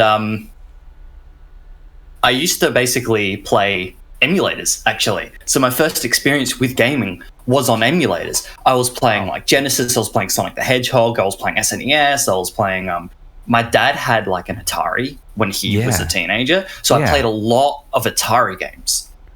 And I played them with my dad. Through the emulator, and right? Through an emulator, of course. Just committing crimes right off the bat for your first gaming experience. Yeah. That's awesome. Hey, that's badass. Look, jail. I'm Australian, it's in our blood. All right. I'll have to tell it to where's Chusha? I have to tell it to Chush. He's our number one. Free? Yes, they are free. He's our number one anti-pirate on the server, I think. He is. But it was it was really good. We didn't have a controller, so I played all of those games on a keyboard. I was playing Pokemon Yellow on a keyboard. Right. Yeah, absolutely. Yeah. So. Yeah. So what's your question, bud? Yeah, all right, of course. So, again, going back a little to the discussion about the Odin and talking about Windows handhelds and stuff, I think it's very interesting because there's quite a marked difference between x86-based stuff and ARM-based stuff. Yeah. So, especially with newer Snapdragon chips, they're really, really cranking up the power. I'm pretty sure MediaTek is also doing this as well, but they're a lot less prominent than Snapdragon right now. So in the West, at least, yeah. Oh, yeah, in the West, definitely. So I guess my question is, when it comes to ARM and x86, which architecture would you guys like to see become more prevalent? Because I think ARM is really, really underrepresented right now, at least in the higher end stuff. It's all x86, and x86 has several very clear disadvantages. Yeah. So I was just wondering, do you guys want to see more ARM-based stuff in those higher end departments? Do you think that they're going to become more prevalent? It's got to. Yeah. I mean, I think the cream is going to rise to the top. Yeah. And in terms of efficiencies, right, ARM just can't be beat. And the fact that like Google and Apple are like going that route is going to change the environment at some point, right? And that's going to trickle down to like these retro emulation kind of places as well. And so, yes, I do think, a good ARM-based version of Windows is going to be amazing. And so, but we're a ways out. And I'm sure Thor's got more technical understanding. Well, that's what I see. The active use chip is what's going to keep being prevalent. x86 as an architecture is still great. It's ultra powerful, but damn, it's a power. It's a battery hog. It's a battery hog. Yeah, and just as far as like a prediction, I think that we're going to keep going more and more and more mobile, and I think eventually we'll get to the point where almost everything is just in the cloud in general. We just are connecting to Wi-Fi access points, even like gaming and things like that. They're already trying, and as soon as we get speeds up another 100% or so, which happens every 4 or 5 years, then it'll finally be there. I personally root for ARM because it's so efficient, and because I think that we're going to that more cloud-based stuff. But like Russ said, the cream will rise to the top. Maybe something new will happen. This is super technical, but they just had a breakthrough in semiconductors that they found something that is better than silicon for chips. Oh. So they just announced this breakthrough. So wow, we'll see how things are in 10 years. Yeah, that's really going to shake things up. Yeah. Can you imagine a Windows handheld with like 10-hour battery life or something? Just Yeah, because that's part of it too. Is Windows itself, because it's the gaming platform for PCs, right? Like Linux is great, and there's so much you can do with Proton and all this stuff. But if you want native gaming, you're going to go Windows, right? Until Windows itself really actively supports ARM architecture and not just like one-off LOLs, then I don't think that ARM itself is going to pull ahead like that. Yeah. And Apple just has the M1 and M2 chips completely locked down right now. So it's not even a competition at that level of performance. It's just Those chips are freaking magic, though. There's some dark sorcery in there, man. Yeah. Oh my gosh, they're amazing, but they are locked down. Yeah. We're not going to be seeing those in our retro handhelds. Could you just like imagine that? It's like some just like dude, probably somewhere in Shenzhen, right? Because that's always where it happens. Right. Some dude like just pulls out this Steam Deck size thing. It's like 10 millimeters thick, right? It's like a centimeter thick, and it's got, fucking, excuse my language, but like PSP buttons just strapped on there. It's like, I just turned like a MacBook into a gaming handheld, and it's like running Linux for a Mac Mini. I think if you do see one with like an M1 chip, it's going to have to be made by Apple. It's going to be like the iHeld or the iHand or some weird thing like that. Well, I think they're really when they kept naming everything whatever. Yeah, right. Gosh. Yeah. I think they're leaning really hard. I know this is completely off topic, but I think they're leaning really hard into like VR and AR. I think that's the direction they're going to go. That's happening for sure. And I don't understand the obsession with AR. Like VR, I get it, but the Quest 2 is it's the king of the castle right now. Yeah. But AR, I don't understand the fun for that. Maybe I'm too old. I don't know. I played with the prototype of the HoloLens at an old job that I was at, and I got to play like Conker's. It was a Conker game made by Rare. And Conker was like walking around my desk and like around the environment. I got to interact with him while collecting coins, and it like generated this level out of my environment. And it was really cool technology, and I don't know why Microsoft didn't continue that. That to me was good AR. I haven't seen it done since in any way that's fun. So yeah, well, I think they're more focusing on the enterprise side of things. Like I think that mixed reality stuff still exists. Yeah. But I think it's not really a consumer level thing. Yeah, that makes sense. Yeah. All right. Cool Thank demo. you. Yeah. Thanks for having me on a second time. Yeah, thanks for questions. Yeah, I'm really rooting for an Odin 2, honestly. Let's do it. Let's go. Put an 8 Gen 2 or something in there. Let's just wipe the floor with everything. Let's go nuts. I'd honestly be fine with a Dimensity 1200, a D1200 at this point. You'd think so, Thor. I have a Dimensity 1200 in my XP Plus, which Damien backed me up here. I'm not having a great time with compatibility on this chip. I am not having a great time.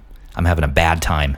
So I just want to throw that out. With the stock firmware, I think if we can get Lineage to fix some of these optimization issues, get GPD to send Seraph I one, and then we'll work on it.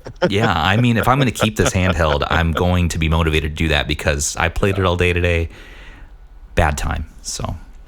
All right. So next up is a question from Victory Coffee. Can you ask Russ if he's ever tried magnetic charging cables? I use them on all my SBC devices, but never hear anybody really talk about them. Yeah. I'm in a weird position. So I am switching handhelds all day, right? I touch 20 of them in a day. And so I would have to switch the magnetic connectors for each of them too, right? Or I have to get one for all of them. Right. And so for me, it's not feasible. But if you've only got one or two and you're really concerned about the wear and tear on your port, then yeah, I think it's totally cool. And you don't mind having little things sticking out, I do have one on my Mio Mini, and that's because, a few weeks ago I recorded a video about a stand that has one built in. So you can just pop it right off, right, magnetically, and then put it back on to charge it, things like that. And so I'm using it for that, and it is kind of a revelation in that regard. But for just daily use and stuff, it's just not really fitting for me, so I haven't done it. Well, cool. I think the debate about this isn't so much, for me at least, about the magnetic charging cables as it is the charging solution for all of our stuff, right? Getting organized and not just using one cable and one charger. Right. So, I've got a whole litany of them sitting across my charger, right? Different voltages and stuff and wattages so that I can charge them appropriately depending on the device. And that's kind of what I live in right now. So. All right. Which questions haven't we got to here? There's another written one that we can get to if you'd like. Yeah. Sure. Hey, Russ, this is from Chris Hepburn, Nerdability. Is there any updates about a better OS for the RGB 20S? Bought one for my friend's B-Day, and the OS crashed and put Amberlec on it, but the audio was very quiet. Yeah. So nobody wants to work on that one, unfortunately, in terms of the developers and stuff. So here's the thing, if you just install regular ArcOS, it works fine. I couldn't find any difference between the ArcOS they shipped with it and the ArcOS that's available on there. And so if you just install the RGB 10 version, the RG351MP version of ArcOS, it'll work better than Amberlec in regards to the volume, right? But there are a lot of features I like in Amberlec, being able to navigate with Emulation Station or make all of your adjustments and stuff. And so, yeah, unfortunately, it's one of those. I knew that when I got it, and I was like, okay, it's too late. Nobody's going to want to work on this thing. But I was happy that I saw that Amberlec and ArcOS at least worked on it, right? Yeah. And, some of the developers are like, hey, jerk, stop saying our stuff works on these devices. And I'm like, well, but it does, right? And I can't lie about that and say, oh, no, this doesn't work.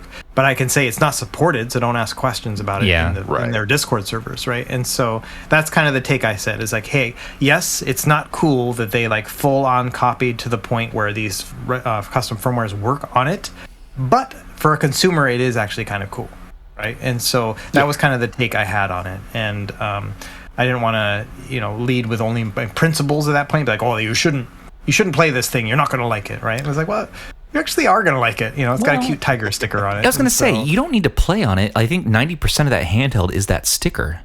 just the feeling of it. And the plastic feels nice. Like the look of it feels nice. Got that nice mouth feel. Yeah, well, if they had fixed those back buttons, I think that would have been a lot neater, right? And they made it more pocketable. Hell, I mean, just take the back buttons off. Who needs them, right? Put them somewhere else. Put them on the sides or something. Yeah, but just make it pocketable and small Retroid. like that. Give them your dad. Yeah, exactly. Yeah. Right, and so they kind of they screwed it up with the hardware on that one, unfortunately. But yeah, it's all good. What about so Victory Coffee had a question. Russ, what do you think about these magnetic charging cables? We already did that one. Oh, we did that one. Okay. While you're out. I was getting a glass of water. Well, in that case, throw fresh questions at us. I think that we worked through our pre-made list. Wow, I'm glad we got through it. Asking about mouthfeel. Yes, we've already discussed. We've gone deep into mouthfeel. Russ has no desire to do mouthfeel. We'll save that for Stubbs. We got so deep in the mouthfeel that we are now Russ's dentist, actually. Yeah.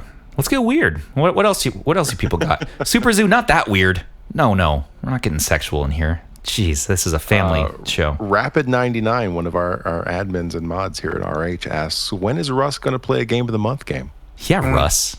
He would ask that. Yeah, they would ask that. Yeah. So, I don't know, man. I just don't have the time. Like, you guys are talking about, playing Dead Cells. I'm like, that sounds great because I've only played the first 10 minutes of that game over and over again, right? Yeah, it's hard. I'm not the guy who gets to play games anymore. And and don't get sad. Like, it's okay. Like, it's fine. Like, I love what I'm doing right now, right? There were many times in my life where I didn't have time to play games. It's just kind of awkward and, ironic that right now is the time I don't get to play games because I'm testing games all the time. And so, yeah, it's all good. So, someone asked me to play Shadowgate, and that's actually... I don't know if I've talked about this before, but I had that on the NES back in the day, and it is one of those games that I beat out of sheer boredom. It was before internet and all that kind of stuff. We beat that game on the NES back in the day. That was kind of crazy. Huh. I'm trying to beat Klonoa right now. That's the one I'm working through. It's tough. It's a kind of a tough little platformer. It's like 3-dimensional but 2-dimensional. I don't get it. Never played it before. Yeah. But. Intamin22 asks if you have any experience with wireless charging mods. I bought a whole pack to do that because I'm gonna forget his name. Mashtech. He was one of the first guides people for the RG350. He made a video about it. About how to put one of those wireless charging mods, like the Q charging whatever, on an RG350. And so I bought the pack and everything from AliExpress, and I just didn't like the fire hazard aspect of it, like the heat and stuff that was getting generated. And I was like, no, we're not doing this. And so I'm like, I'm not going to be responsible for this. And so I should revisit that because I've got so many other handhelds right now that one of them might work, Yeah. But at the time when I was trying it out, I was like, this is not a mod I'm happy with doing. So. I remember, I think it might have been Hipcat or it might have been Jacqueline, I'm not sure, but they managed to put a solid wireless charging mod into an RP2. Oh, that's cool. Which seemed really fun, which it was overkill, obviously, but... Yeah. I was digging through some of my mod equipment stuff and I found it yesterday. I was looking for some thermal tape and it kind of got me thinking, I should do this again. Russ, have you ever had any thoughts on the Pokemon Mini? Sliced wants to know. Oh, yeah. That's the little handheld that plays LCD, little games or whatever. Mm-hmm. Yeah, there's 20 games released. Yeah, I've tested it before and stuff. That's just, I don't have the memories or nostalgia attached to it, and so therefore it's just kind of useless. Kind of low tech. Yeah. Sly was giving me a couple deals on eBay this morning. Hey, have you seen the Pokemon Mini? Here's a great one. Doesn't have a rumble, but it's cheap. I'm like, I didn't even realize you could buy these things anymore. It's $80. They're still a thing. There's one Pokemon mini game I'll play. I can't remember the name of it. It's you're a Pokeball and you're rolling around like a Marble Madness type environment, and you have to tilt the device. I kind of like that one in a Playdate sort of way. LTB20. Yeah. Yeah, go ahead. No, keep going. It's so. I was just gonna say it's so much on the cusp of Tamagotchi. It's like. Yeah, just do Tamagotchi, but don't let Thor do Tamagotchi because he has I have an addiction. Uncontrollable. Fletch asks best 3DS handheld revision and why. Sorry, Tony, I'll get you 1 second. Yeah, so I saw we also let Tony into the room. So I will say I don't know anything about 3DS. I don't know anything. I have the new 2DS XL or whatever, but that's all I know. Like, that's my preferred revision as well, is the new 2DS XL. I like the matte and that's just plastic. because it was cheaper, and I knew the 3D part was like a gimmick, and so I was like, no, I'm not doing that one. Yeah, I'm good with it. All right, Tony, what's up, man? Hey, gentlemen. Saw you guys have this little podcast thing up again. I missed the first one on the pizza party, so. Well, you can have pizza now if you want. I'm having rum and Lunchables right now, so I'm good. There you go. Nice. Back on the Lunchable train. That's big in this server. Oh, very retro.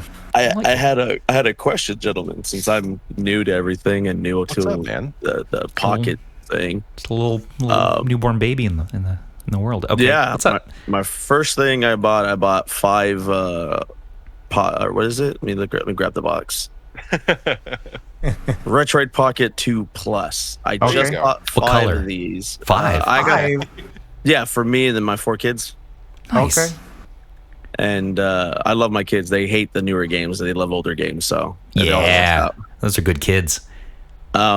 But I just saw something that pissed me off. I saw that there's a Retroid Pocket 3.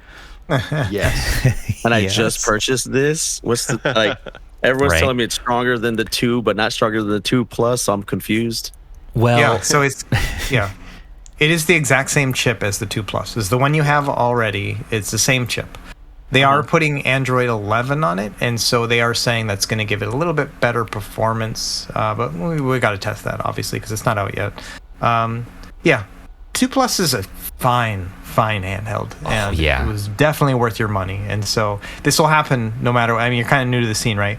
No matter what, you're going to buy a device, and 2 weeks later, you're going to be like, oh, I should have bought that one, right? That's just how it is. And so, you'll love the 2 Plus. It's awesome. I'm liking it so far. It's playing my Sega Dreamcast game perfectly, no problem. Right. Yeah, and that's the thing. It's 4x3, so it looks great on Dreamcast. Looks great on the 2 Plus. The other thing too is that we have a really active marketplace here in RH as well. And if you get into a situation where you want to get rid of stuff and you've participated in the community, you can post it up in the marketplace and sell it here for probably around cost, because a lot of people don't want to wait on shipping times if you're stateside. Oh yeah, I'm stateside. I'm in Cali. Yeah, so there's always an option. You may consider if you yourself want to get an RP3, throwing up 1 or 2 of the 2 Pluses and then getting that and testing it out and seeing which one you like or which one your kids like. Oh, they're loving it right now. They're playing mainly. If they're loving or in CPS right now. So that's the thing. If they're loving it, if they're already using it, the best handheld is the one you're going to use. I have a mountain of them. All right, I have 4 Odins in my possession right now. I don't touch it in your pockets right now. You know? What's an Odin? It's just it's a really, really powerful one compared to a lot of other stuff. But they're rarer right now. It's 3 times the money, basically. Yeah. But it's what you're using is the best one. So if you guys love that 2 Plus, all right, then that's the best one. If you guys really, really want the RP3 for widescreen and like you want to stream PS5 games or something like that, then get that one. Oh, no. The 2 Plus is a great choice for playing classic games and not having to worry about widescreen stuff and the processor hit that comes with that and playing stuff stably. So everything I've put on there has been stable. The only thing I had issues with is when I downloaded, I'm new to all this, so someone told me I needed to download a CHAD file instead of a bin file or a Q file or something. There's a whole file format thing. Yeah, CHAD file is the strongest of all the file types. I had to figure that out. Yeah. And then I was just wondering what's I don't know if this is your website. I'm a little confused on everything, but on the Retroid Pocket site, there's an upgrade for the Pocket 2. Which site are you on? Yeah, you already have not the 2 Plus. Yeah. Yeah. So there was two different models, and the 2 definitely had like the software upgrades, like operating systems you could upgrade. 2 Plus doesn't have that. Everything's over the air, so you can actually, if they do push out an update, you just can do that over the settings. No, not an update. It's an actual like upgrade I saw on the website. I didn't know. Yeah. Oh yeah. So you ordered Retroid Pocket 2 Pluses. Those are already upgraded. It's that upgrade. They're over the there. RP2 and the RP2 Plus had the same shell and the same screen, essentially, right? Oh, okay. And so people were able to order a motherboard upgrade kit to turn their Retroid Pocket 2s into a 2 Plus and have the more advanced and faster processor. Yeah. And if you're talking software, there is a Lineage Android 11 OS in development. I don't think Turtle's released it yet, but Android 10 actually. Is it? Oh, it's 10, right? So Android 10. So there will be a software upgrade people can do eventually for that if they want to. I also heard Retroid's working on an Android 11 backport for the 2 Plus, which if that matters to anybody, then that will be an option at some point too. I'm sure. I'm good with 9 on mine, but. What's the difference between the 9 and 11? Unfortunately, I'm a pleb. I have iOS. You're fine. People say that there's features, more features, security updates, and that there's like a performance boost. I'm a little hesitant to say there's a performance boost. We need to sort of get more metrics on that. It's possible because of the drivers. If it has a more advanced and modern driver, then it's possible. What they said, though, was like 20 to 30% performance increase, and that's a hard pill to swallow. Like there's no. There's no way software is going to net you that much. I don't think. Again, sorry to bother you guys with so many questions. No, man. These are good questions. Is there anything like not a PC, like I have a gaming PC, but is there anything like, like those Android boxes and that small factor where you can just hook it up to a TV and do the same thing, but like have consoles on there? Oh, that's one for Russ for sure. Yeah, so there's a whole market. They call them mini PCs, and I've got a whole playlist of them on my YouTube channel. I'm actually reviewing one tomorrow, so the one that I'm really excited about. And it costs about $450, so it's a little on the high end side. But you can get them as cheap as like $150 or whatever. But you are going to get what you pay for. So a $150 one can barely play GameCube, basically. What if I wanted something that just played as high as PS2? Like that's about it. Yeah, so for that, I would say comfortably you're going to want to spend about $250-$300 for a mini PC that'll comfortably play PS2. And a lot of those can be configured so that they run a specific operating system called Batacera, which I've got videos on as well, which will basically treat it like a console. So you'll turn it on, you'll have your controller hooked up to it, and it'll be like booting up a retro system like your handheld. Really? And so you navigate through your games, you pick your game and start the game up, and then it can support all the way up to PS2 and beyond. And so yeah, that's definitely an option to think about, is the whole mini PC space. And I got videos about all that kind of stuff. It's kind of cool. And what's your YouTube, if you don't mind me asking? Retro Game Core, like how my username is. Yeah. And so in there, I got all these videos. I have a whole mini PC playlist. And so it'll probably be a little confusing because I like review a new one like every 2 weeks because there's so many out there and stuff. But I generally will put the price of it somewhere in like the title or in the description, so you can kind of see what to expect. So. Oh, sweet. Okay. And then oh god, your website's huge. Oh, Jesus. It's not the size of the website that matters, man. Russ's guides, his written guides, are unbelievably comprehensive. Dude, going back and setting up RetroArch and stuff like that between your written guide and then your video, like it's just everything. Because I can't hold that stuff in my brain. I don't know what's wrong with me, but RetroArch configuration, I always screw up. Yeah, it's crazy. Like trying to keep up on all those guides. The thing is keeping them updated is like half my job now at this point. Why, Russ? Why every time when I start up RetroArch and like I go back to my game of Klonoa and it launches Duck Station or Swan Station, why does it never remember that I want the DualShock mode enabled for my controller every time? And I've saved. So you need to go in quick menu. Yeah. Quick menu, then controls. And then under there, it'll say pick what it is, right? Mm-hmm. Then after that, back out from that one menu to the one before it, the main controls menu. And then it'll say save game remap file. Yeah. then you save a specific remap file for that one game, and it should remember that from then on. Yeah, I did that, and then it didn't remember, or I think I saved it as a game override file. No, not an override. It has to be a remap file. Why is there an override file and then there's a remap file? What is the difference? You need to watch my video where I break down the difference between the override and the watched your sexy video multiple times. A game remap file is a different save file than it is for an override. An override is when you're going to use it for something like scaling for a specific game. A remap file is only for the controls. I don't know why they're different. But I always thought that the controls were within the override file, and the override is overriding everything, including the global config file. Is that not true? Is that a falsehood? No, override will only override specific parts. God. Yeah. This is ridiculous. Only now I'm finding this out 7 years into this? Okay. I made a whole graphic about the kind of saves and stuff. I have that bookmarked. I'm like, I really need to just break this down. Thor's 7 years. Well, Thor is hearing that I'm getting us off track, so he's going to pull in a new question. Someone asked Thor about the pillows. Let's see here. Thanks for coming on, Tony. Yeah, thanks, Tony. Don't cat. Love you. What's up? Here we go. Don't cat coming up. Yo, thanks for having me again. Hey, Cat. So I haven't taken the dive on this particular device, but I have watched Russ, your reviews on it and your retrospectives and various updates and what have you about the 552. And my question is, okay, so when you mentioned that for retro games, you kind of go through the Linux side, and then for like PSP, Dreamcast, and the higher power stuff, and like N64, what have you, go back to the Android side, am I right? Yeah. Yep. Yeah. For the 552, yep. So, like, kind of like, why do that as opposed to just staying on the Android side? Is it just kind of like having the really nice emulation station interface for the retro games, plus like maybe ports and things like that, and bezels? Any like performance-based like advantages to going through the Linux side?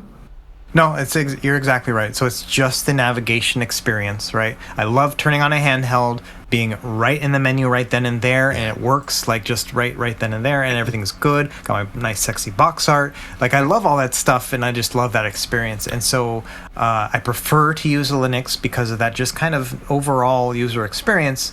But I do realize if I want to play some of those higher end systems and it's just not going to work on Linux, then I will have to pinch my nose and use Android. And to be honest, I just don't play those games on that device for that reason. Yeah. I have other devices that can play those games. And so I'm in a very lucky, privileged position to be able to say that kind of stuff, right? But that's where I'm at. It's just I prefer the Linux part, and because of that, I just use it as a retro gaming device. And that's kind of the reason why I made that most recent video. And so, yeah. If anybody out there is listening to this, if you are an Android developer and you feel up to porting the emulation station interface to a launcher for Android, I will pay you money for it. All right, real dollars. Don't forget several touchscreen. dollars. Yeah, and configure it for touchscreen. Yeah, and because that's that. Oh, go ahead, buddy. Sorry. I was just gonna say that Batocera now has touchscreen support in their most recent beta build, which uses emulation station. So the code's there, right? The code's in their GitHub, so just use that with your other crap. I want to know if touchscreen works on the RG503. I wonder if that would work somehow in there. Yeah, I don't know. We can test that here in a little bit. I want to. Yeah, that's very important to me. All right, Kat, thanks for coming on, man. Thank you. Yeah. Thanks, Kat. I'm surprised nobody has asked Thor about his addiction to eating pillows. That's going on. They've been talking about it in the live that chatter in the live chat. All right, I'm going to bring up Victory Coffee. Come on up. Hey, great to talk to you guys. Hello. Hey, man. How's it going? Hey. Doing really well. I have the same problem with RetroArch. I feel like I've got to go to Russ's video every time I install it somewhere else. So you really do. Very much feel the pain with the remap and override and everything. I'm the guy that was slightly obsessed with magnetic cables. I do have questions not related to that, but just really quickly, you should check out the I think they're called like Ant something. I posted them in the chat. They're pretty cool because they come with like 3 different plugin types. So it comes with the Lightning, a USB-C, and a micro USB. Yeah, those are the ones I have. Just use one cable for everything. really nice, and it has data support too. But a much more pertinent question for me is my groomsmen and I'm getting married in a month. I'm trying to figure out a gift to get them, and I sort of settled on getting some kind of SBC device. Yeah. Just curious what you guys think. Like I'm leaning towards Mio Mini V2. Trying to keep it somewhere under $100, but didn't know what you guys thought or if you had a recommendation. So congratulations on getting married. Yeah, congratulations. Oh yeah, that's you. super awesome. So I actually had this happen. So my family came out for my retirement about a month and a half ago. And so when my siblings came out, they paid a good amount of money to come to Hawaii and stuff. And so I made them Miu Minis. And so I souped them up. I specifically put the games, I backed up our games from our childhood, of course. But I used the ones we all had growing up. I put all those on there, plus a couple extras that we always rented and things like that. And then got different colors for each of them. I loaded up with Mini UI, which is the non-graphic interface. So it's just so simple, you can't mess it up, right? And so I showed them how to set fast. I configured it all, set it up for fast forward using R2 and things like that, so they could run through their Pokemon games or whatever. And so then I just laid them all out in front of them, and I said, you guys can fight over the colors, basically. And it just worked out. They all picked the one they wanted, and there was no confrontation or whatever. And so they're loving it. The whole time they were here in Hawaii, they didn't want to hang out because they were playing on that stupid thing. They weren't even hanging out. But anyway, yeah. So I would 100% say Miu Mini. Yep. Agreed. Yeah. Awesome. And my second question was, I don't know if you guys are like me, but it becomes kind of like a problem with how many ROMs and ROM files and things you have scattered everywhere. Legally acquired. Yes, backup. legally backup. Dumping them all, takes a long time. I've heard of this obsession. I've been there before. What's your dilemma? I'm just wondering, do you guys do a specific solution for backing these things up? Do you use Backblaze? Do you just use a Google Drive? Just curious how everybody handles this. I feel like it's a different problem for each person. Or you, yeah. I have a 32 terabyte server storage. You would, as anyone does. Right, because I'm a crazy person and a data hoarder. So I have that, but I also have things, on a Google Drive in the cloud, and that way I can sync them to my Android-based devices, so I don't have to go digging for things when I want to play a specific game, but I also don't have to keep it on the handheld, so I don't get the analysis paralysis. Now try this on for size. So I also do it with Google Drive, so I can sync the ROMs to all of my Android handhelds, but I also sync the save files. So I pick up whatever Android handheld I want, and then it has a little bit of extra overhead to keep that stuff in sync, of course, so I change it to manual usually, and I have to remember to manually sync, but it's just nice to be able to have my save files on whatever Android handheld I have, which makes me want to do that on my Linux handhelds and my Windows handhelds. Windows I can, Linux, I think Amber has a way to do that. I think is only Linux OS that does it. Jealous too. Oh, Jealous does too. Okay. So it just saves states when you have so many of these handhelds. It sucks having to pull out your SD card and pop in another handheld to still have your save state. So that's my pulpit gospel for you on save state sync cloud management. So I'm also a crazy person and have a 32 gigabyte image and a 128 gigabyte image, depending on how powerful the handheld is that I'm using, that I flash directly to SD cards that has all of my stuff on it already, so I don't have to sit there and copy over a billion files. I can just flash an SD card with an image. Wow. I do not do any of that. Thor has taken the time to get his ROM library down to 600 ROMs total. It's from all the dev work and having a billion devices in the house, You just want 100 gigs at most. Yeah, but I mostly use the 32 gigabyte one for stuff, so I can just grab 32 it gigs? Flash it. Oh, you're going to flash that in front of me? You fit your whole ROM library in 32 gigs? Oh my God. Well, the money you're saving on PS2 SD and cards. GameCube and stuff. The money. The other stuff, yeah, absolutely. I'm over here buying terabyte cards like an idiot. That's insane. I know. I actually haven't done that. 512 was where I capped it off, and I said, if I buy a terabyte card on Black Friday, I have a problem. I am a problem. I said the same thing until I got the Steam Deck, and then I had to give in for the terabyte. I know. I couldn't refuse it any longer. I know, and a lot of people do. But I gave myself a challenge. I said, no, I'm gonna downsize my ROM library to fit not only on a 512 card but on a 128. So that's my goal I'm working on towards. Thor's over here, a noble goal, living the high life at his 32 gigs.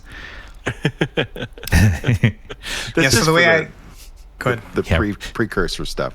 Sorry, Russ, I keep interrupting you. I'm sorry for the lag. It's all good. It's because we can't see each other on video. It's all good. Yeah. But so I was just gonna say, for my organization, I do keep like so I have a 2 terabyte solid state like USB drive that has most of my stuff on there, and that's because it also has all of my Windows-based emulators on there, like portable versions of them. So what I do is I plug that into a mini PC, and I can test everything without having to reinstall and all of that kind of stuff. And it saves all the save games and all that kind of stuff. So when you see me testing 500 games on a mini PC review, it's because I can just whiz through all of them really quickly. Now, I do separately have, like, for my retro handhelds, what I do is just keep like a best of folder, and it's got like NES and Super Nintendo and stuff, and that's got like my top 50 games or whatever. And so then I just move those wholesale onto an SD card, kind of like with Thor, but I don't flash it. But the important thing with that, and the thing I wanted to bring up, was that I scrape that folder too. So it has all the media files that'll work with Emulation Station. So all I have to do is move all those over and already have the box art and the videos and all that kind of stuff as soon as I boot up that new retro handheld. And so that's what I do primarily with like the Ambernic devices and things like that. That's awesome. That is That's a really good idea. Convenient. I like that. Well, guys, thanks for including all of us. First time thanks for doing coming something on. like this for me. This is awesome. Anytime. No problem. I think we're going to be doing more of these. It's just it's nice to do. Yeah. Let's see. Is there any other questions we need to get to? I haven't really seen anything else. I wanted to promote Russ's charity drive that he's doing on his eBay store. So it looks like people voted and they decided on Retro Game Core store, which is good. Yeah, it definitely is. It's it is the a name. name. People will know what the store is for. I personally voted for Retro Game Storps. Yeah, that was my favorite one. Yeah. So what I'm gonna do, I'm probably gonna do RGC store because I think Retro Games Core store is too long. So I'm gonna do RGC store, and then I'm gonna use for the logo. I'm gonna write Storps. Yeah. I'm gonna change my logo and change that. So that's people get it and some won't, and it's all good, and that'll be fine. But so it's gonna be a charity. I'm gonna do it through eBay just because there's a lot of infrastructure there that I can work with. So I'm gonna do a charity thing where basically, I get all these things all the time, and I got a stack of them at this point. And every once in a while, I'll just sell them off to people like cheap, or I'll give them away or whatever to people who want to do development work. Like for example, the device I just reviewed yesterday, the one that's like the X51, it looks like a fake Nintendo Switch, right? I already sent that out to somebody else to because they were interested in trying to maybe crack open the firmware. So I said, okay, here it is, and so I sent that over to them already. But what I want to do, I got a big stack of them, so I wanted to do a charity auction for these. And my plan is, and if anybody knows eBay better than me, please leave it in the live chat or whatever, but my plan here, and we're still kind of working through, is that I'm going to just set it with a no minimum bid, right? And then just let people bid on it, and I'll make it like a 5-day bid or whatever. And then what I'm going to do is 50% of those proceeds will go to a charity, and the other 50% is to cover like my operating costs, because eBay takes their chunk and all of the kind of stuff. Yeah. So I don't plan on like making money off this, you know what I mean, other than just kind of paying for, because my wife is actually going to be doing this, so I want to like pay her for her time, and so that's kind of the plan, is we're going to do this eBay store. And I don't want to throw everything on it all at once, because that'll just going to overwhelm us as people, you know what I mean? We got kids and all that kind of stuff too, but we'll throw a couple or 3 a week, on there, and that'll probably last for a good 6 months to get through this kind of back catalog. And that's the idea, is I hope that people will be able to get a great deal on it. I hope there's nobody going in there and bidding like super high or whatever. And question about the charity it's going to support. I see the question in the live chat. So without getting too personal, but I have an autoimmune disease, and so the thing I usually do my charity for is the Autoimmune Disease Association. So they're working on lots of things, but they help fund some research, and they also do things related to just overall knowledge about this kind of stuff and promotion. That's and great. Whatnot. Yeah, and that's so really cool. like awareness things, and so so that's the plan, is to just kind of give that to something that's a little bit personal on my end, and then. And so already I do that, like with my Humble store, like I promote all the time, like, hey, this is a Humble thing or whatever. I set my proceeds to go to the Autoimmune Disease Association. There's no way to like make it so that I don't also get some money, and so I just send that to them also after I get the money. And so so I have a couple things set up like that already where it gives them a chunk of the money. So yeah. That is an awesome way to go. I always forget to customize my charity when I'm doing a Humble Bundle, so that's really good to remember too, that you can do that and specify where you want your money to go, or just buy it through Russ's link. Honestly, Julian Gree asked, question for Russ: did you try running RetroArch in a Chromecast before? What's your thoughts about it? I don't have a Chromecast. Never tried it.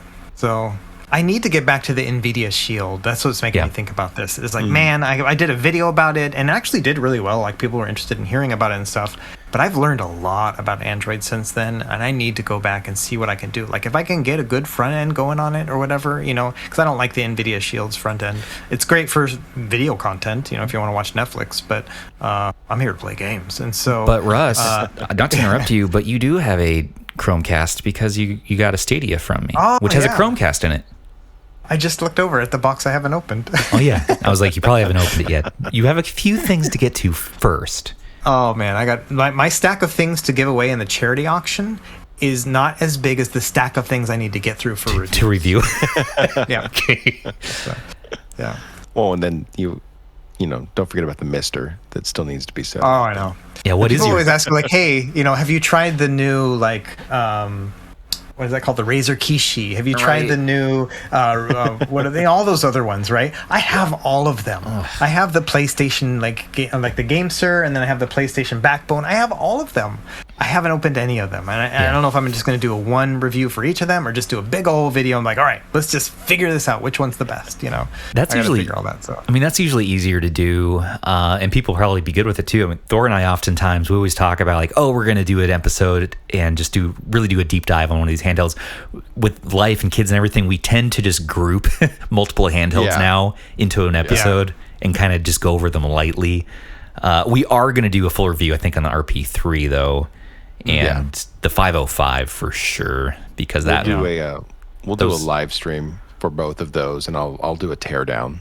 Yeah, the bigger ones live stream. So. We save our energy up. So you doing these individual videos for all of these devices, I don't know how the hell you fit in the time every week to do this. I just don't sleep. I was going to say, keep in mind too that Russ's video quality and how he curates and edits is also a very time consuming process as well. It is that we've talked about. So it takes between 20 and 40 hours to make a video, and I'm doing one every other day. Yeah, that is. I mean, you're not sleeping. Your kids know you, right? Your kids know your name. They know you're where I got like a saline solution hooked up to an IV. Like, I don't drink water anymore. I don't have time for it. So.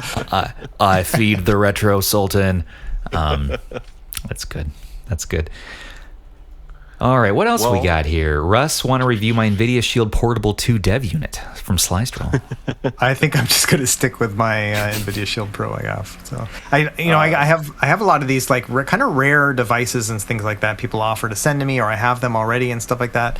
It's hard to make a video because I'm not in it for the clicks, right? Like, I don't really care about getting the most clicks or whatever. I don't care about that stuff. But I want to make something that's compelling for others, like that an audience wants to watch. And I don't know. Me as a viewer, I don't want to watch a video on something I could never have. And so it's been a kind of a crux for me. Like, I have what is that thing called, the Z Pocket game or whatever? Yeah. Like, I have that thing. And, you saw I just never made a video. And you saw the sequel to that, right? The LG Wing that's been floating around, like the shmup vertical device. Oh, I haven't seen that. You haven't seen that? Oh man, they took an LG Wing, which is this crazy phone that's like a transformer that gives you double the vertical space if you want, or it can transform into a regular like Z Fold 3 type looking thing. But they put a controller on top of it, and it actually looks pretty slick. So that's the big thing in RGH right now, I know. Okay. Yeah, I haven't even seen it. So here, I'll put it up in the live chat real quick. The picture of it. They made 50 of them, so that's not it. If any of us are going to get them, they're going to have to get it secondhand, kind of like how we got our ZPGs. But they're out there. They're out there. Yeah, I got mine firsthand, but yeah. Well, that's really cool. Check this weird. Look at that. Look at the weirdness. Look at that. It's a really cool concept, but it's basically for like MAME shmups only, right? Yeah. That's it. Yeah, I don't know. I don't know if I got the love for that. Yeah, it's not. I'm not running out. Well, it's the same to go guy get who one. did the ZPG, and he's only making 50 of them, I believe. Oh my gosh. Yeah. Total. So. Well, shmups not my. I like shmups. They're okay. I wouldn't DS get and 3DS games. Yeah, dedicated that's a good point. There it is. Yeah, technically it's 2 screens. Oh. So yeah, it's a whole. It kind of looks like a 2DS, is what it looks like. All right, Calkeg asks, how long, Russ, do you want to be doing this for?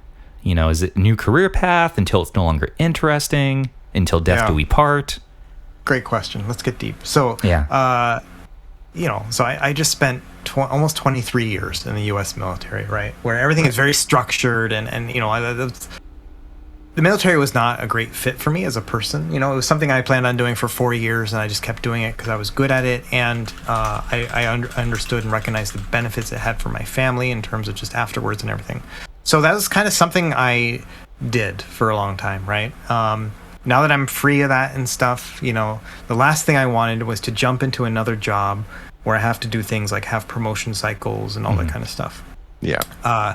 The nature of the job that I did was actually co-located with a 3-letter agency, a U.S. government agency. And so most of my career was actually working in the spaces of one of those agencies. So I could have easily transitioned into a new job there, doing the same thing, just with a better paycheck and not in uniform. I chose to not go that route. I said, you know what, I'm not going to do this thing. I'm going to try my own thing. I'm going to be creative for a living for the first time. So what I told my wife, who was a very practical person, I said, give me 5 years. Let's do this for 5 years, and maybe we won't have to work afterwards. That was kind of the thing I said. If it fails in 5 years, then or not fails, but it gets to the point where I don't want to do it anymore. Then we'll move on and try something else.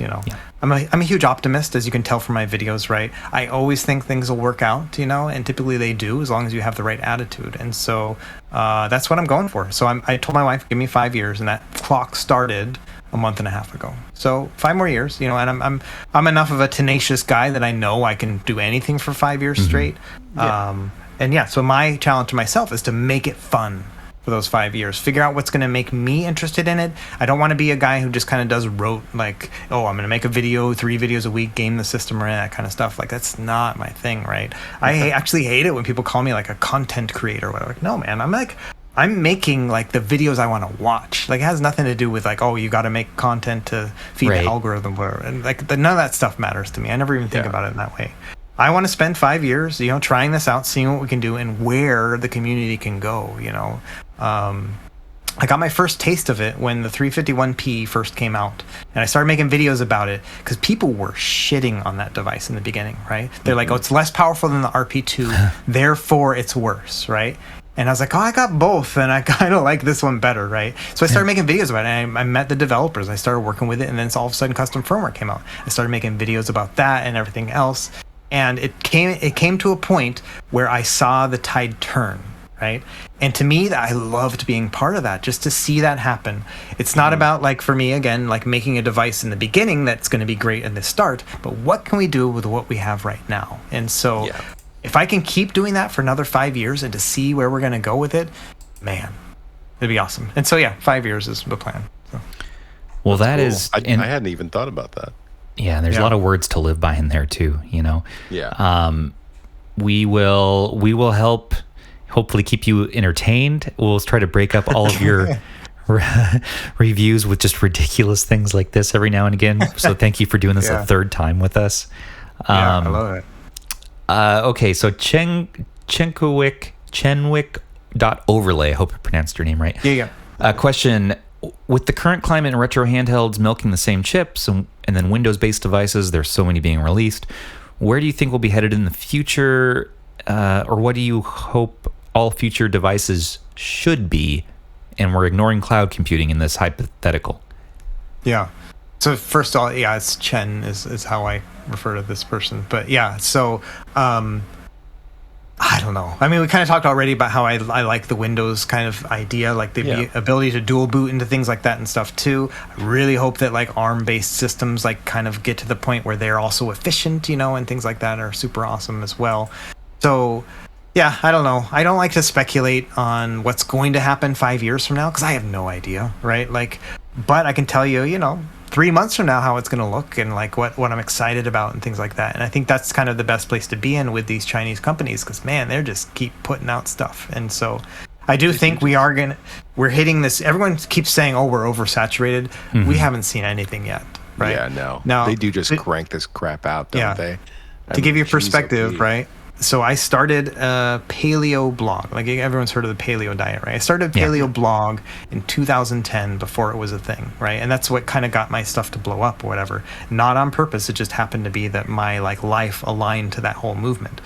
I watched when all that paleo crap started coming out, right? And all of a sudden, like you were seeing like frozen paleo pizzas in the supermarket and stuff, right? I saw that saturation point happen and the backlash that happened afterwards and stuff. People just like got sick of it, And so I don't think we've seen that oversaturation yet coming, right? And people are smart to get involved in it now. I think that it is a lot of money to be made in the whole industry. Mm-hmm. But yeah, I think it's going to get worse.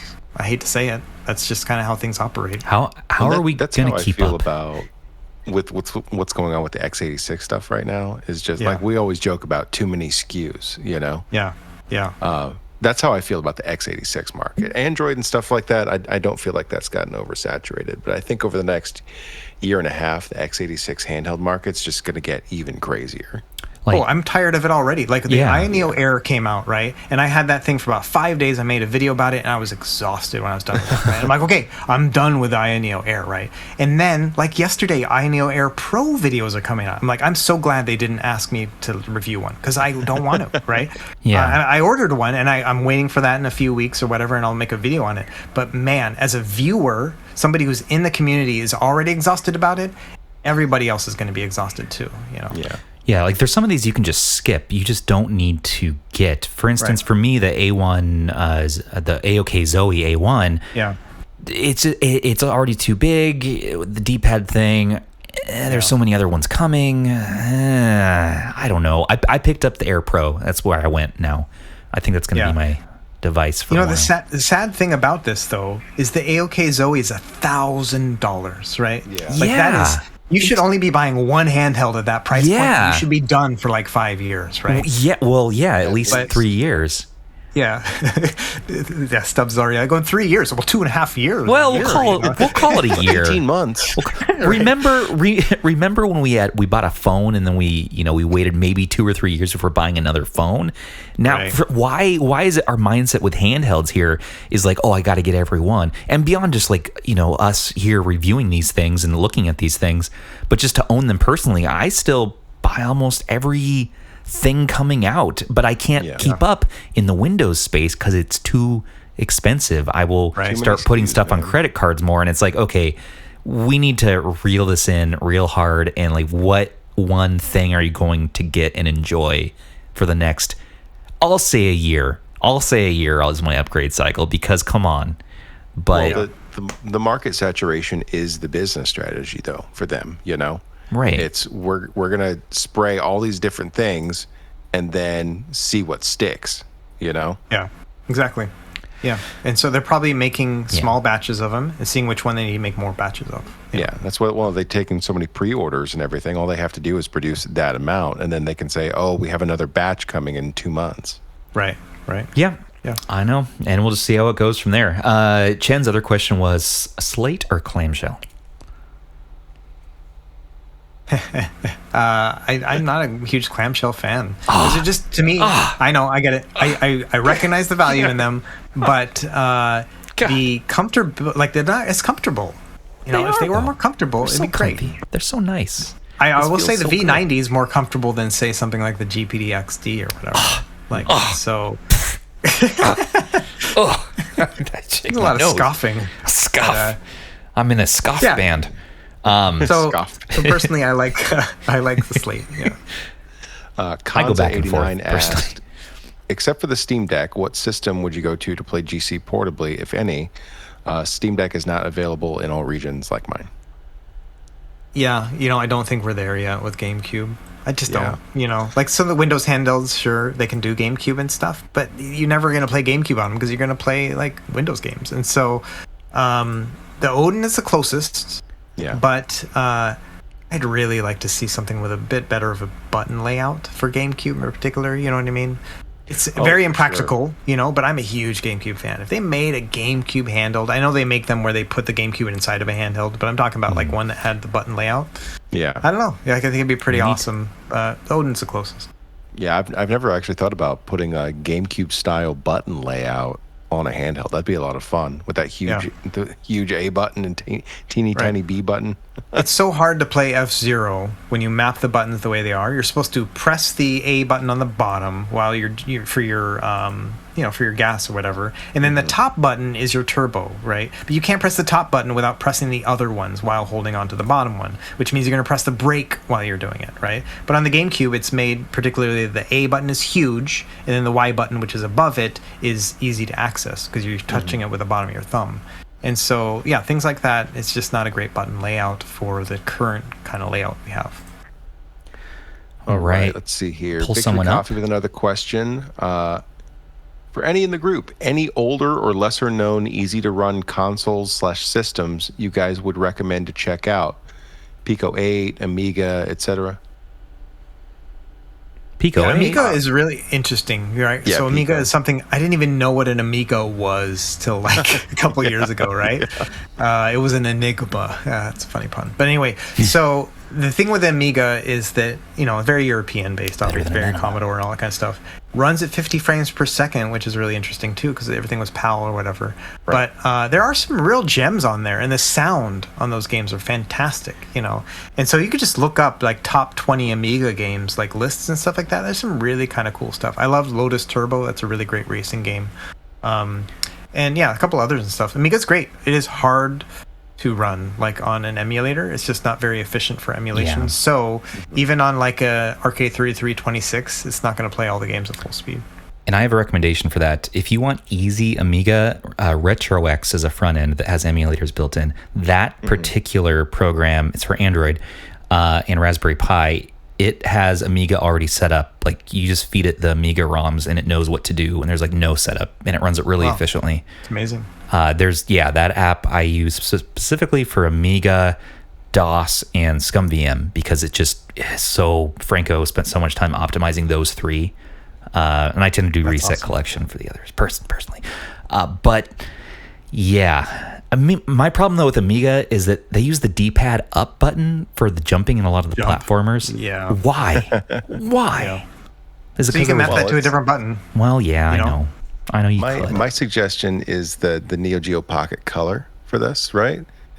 But like you were just saying with the Amiga, it's like looking into an alternate universe to me where that was successful. You know what I mean? Yeah. And Pico 8 is its own thing. I think that's really neat too, especially if you get it like the RK3326 ports on the custom firmware, because then you can get into the Explore menu, which is like their browser. You can browse and download games and play them on your device, and it's just kind of amazing. You know what I mean? Like that's the only system where you have the store at your fingerprints, and your finger. What am I thinking? Your fingertips, anyway. And so, so I think that's kind of awesome, right? And so for me in particular, the RG351V is a really great platform to use Pico 8 with because it has built-in Wi-Fi, so you can go ahead and download the games and stuff like that. It costs $15 to get the Raspberry Pi version of Pico 8, and then you just go from there. It's super awesome. Let's see here. Intamin wants to know, have you ever taken a look at the Ardu Boy? I don't know what that is, actually. It's like a Trim UI kind of. Yeah. Let me Google it. So it's a little credit card sized, transparent. Okay, so yes, somebody actually offered to send me one once. But I just, limited use case for me, and I just didn't seem like it'd be a good fit for my channel, and so I ended up saying no thanks. And Russ Ghost asks, where do you think Cheeto Steve is going to strike next? Can you really do worse than the no Wi-Fi and the 351 MP? Yeah. Well, we have the RG505 20S. coming out. Yeah. We have the RG505 coming out here pretty soon, and Ambernick has never made a product without screwing something up. So we'll see how that goes. Words to live by. We will see how that goes. I'm excited to. This is coming from a certified Ambernick shill, as you can find in my YouTube comments. So. They need a little bit of criticism, though, to keep the innovation going. That's important in the space. Yeah. Well, I think it's important to remember too that there's not a perfect device yet. You know. Yeah.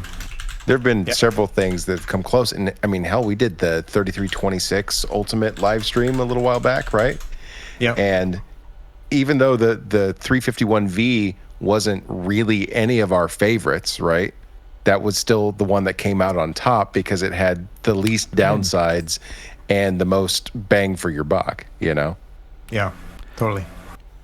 We got Jim in the chat, Jim Gray, who did the intro music for RGC and for RH. Yeah.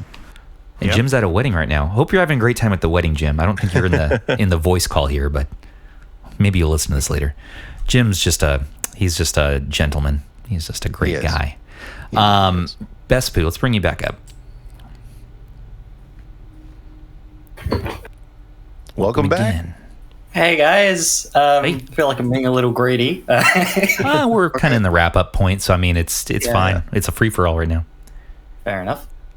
So I think you skipped over this question because I posted it in the chat. I think Stubbs saw. What did I do?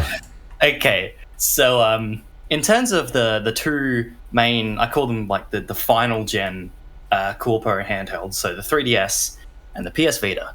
Oh, out of those two, for kind of an all-around,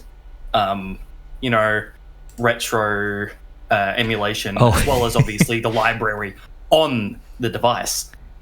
Out of those two, which one do you guys think is the better one? Vita. Vita, man. So I have not hacked the 3DS, so I can't really give a good statement about it. You know, I just kind of been putting that whole thing off, and so I don't know. You know, I just got to say, like, that green resolution, I don't know. I don't like playing muddy games, you know what I mean? And so that screen does mean a lot to me, and so we'll see how it goes, but I'm not holding out a lot of hope. But I honestly have to split my answer on this one and say Vita. No, seriously, Vita for emulation, all right, and 3DS for the library. Okay. For the Nintendo library. Yeah, sure. I like 3DS if you can find one that has at least an IPS top screen on it and you win the screen lottery. Man, I mean, it really helps with that lower resolution, having those IPS viewing angles. It looks much crisper. It's if you can track one of those bad boys down, it definitely inches it up for me. But to be honest, I don't play on my 3DS. I always intend to. I'm always like, oh, I have, the R4 card, or it's hacked and I can do all this stuff with it. But I just don't. I tend to play 3DS games emulated more than anything on like my phone. And I don't know, man. Vita is just so solid all around. I like Vita more. Let's see here. And thanks, Best. I'm sorry. I got distracted there for a second reading the chat. All right. Victory Coffee asks, in general, do you prefer plastic or metal materials in your handhelds? Plastic. Talked about this a little bit with the 3326 live stream. Yeah, plastic every time. Metal feels so premium when you first hold it. Yeah. And then you're like, what am I going to do with this thing? Yeah, you remember that first time we all got our 350Ms, the first big metal variant, and Thor and I were like damning, like, oh my god, this is so premium. Yeah. And then we just didn't use it. It just didn't play on. Just never use it. Yeah. This is nice. This is so nice to have, but we're never going to use it. So good. Yeah. Plastic is just lighter weight and just I don't know. Less Wi-Fi issues. Jim Gray says, can't join the AMA, but someone asked Russ why he's so handsome and such a good songwriter. Whatever. Leave some of the babes for us, guy. I have been making music for a long time. I mean, when you guys were wee bays, I I started when I was 15, 16. So it's been a long time from playing music. Yeah, we were just little I don't guys think I'm then. a great songwriter, but whatever. I have heard your album, and I want you to release another. Excuse me? Yeah, we will. Someday. Please let me do harmony vocals on it. Just a little bit. Just little oohs and ahs. No one touches vocals but me on my own albums. Like, that's something I figured out over the years. Doo-wop? Little doo-wops? Nothing? Okay. No, because right. I just, I'm a control freak when it comes to that in particular. I am too. It's better for both of us. So. If you don't, I know. I tend to be the same way. Except when I'm making like server songs, I'm always like, hey, someone hop on this track. Let's do some crazy stuff. But for like serious, I'm totally down for like a collaboration. Yeah, totally. But not just not my own stuff. It's kind of weird thing. I'm the same way, man. For like personal stuff where I'm expressing like my feelings and stuff, like no, I'm very, very particular. Very particular. So I get it. Can confirm. Yeah. Thor knows. Thor knows. Little. Oh man.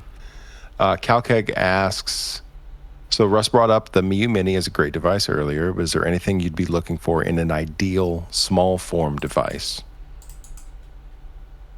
Well, I am really looking forward to this potential horizontal version of the Miu Mini, right? Yeah. Because I prefer horizontal devices, you know. And so if it's just as pocketable as the vertical one, right, but also horizontal, really gonna love that, you know. In general, I think that when you make a mini handheld, I don't think it needs L2 and R2 buttons, you know, like maybe some PS1 games if they work on it or whatever, but just cap it out at R1 and L1, right? Or L and R, and just keep it to up to PS1. I think it'd be great, you know. Yeah. I don't need so many buttons. Just make it really good, you know. And so the Trim UI was the closest, you know, but the screen was too small and they had all sorts of software issues that were fixed later on, but still very close. But I think that something like that in a horizontal handheld would be awesome. Yeah. For me, my only thing would be continually improving the battery life.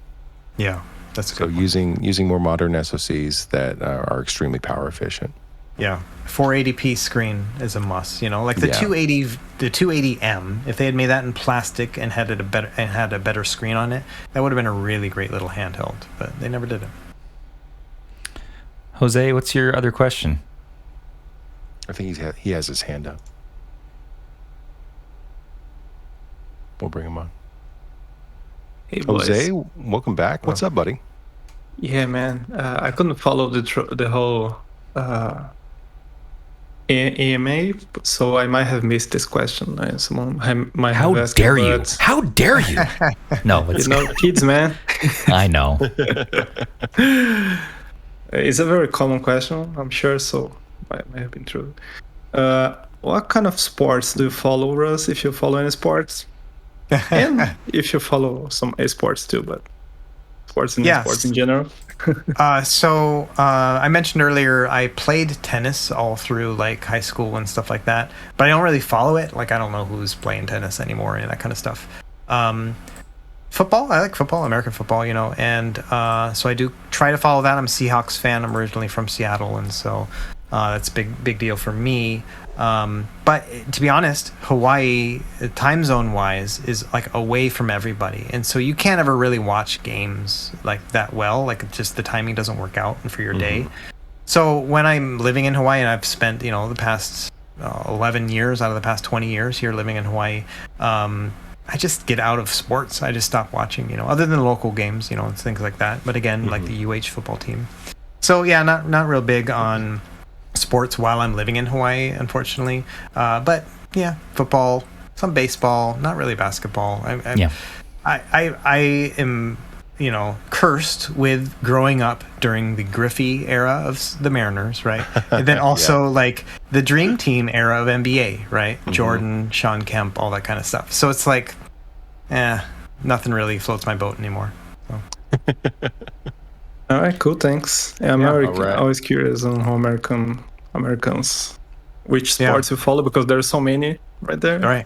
Right. So yeah, I lightly follow the Portland Trailblazers because I live in Portland, and I lightly follow the Denver Broncos because my in-laws just are big Broncos fans, and if I don't keep up, I will be shunned every year. So I try to keep up on basic stuff. All right, we've got a really good wrap-up question here from Rapid. All right.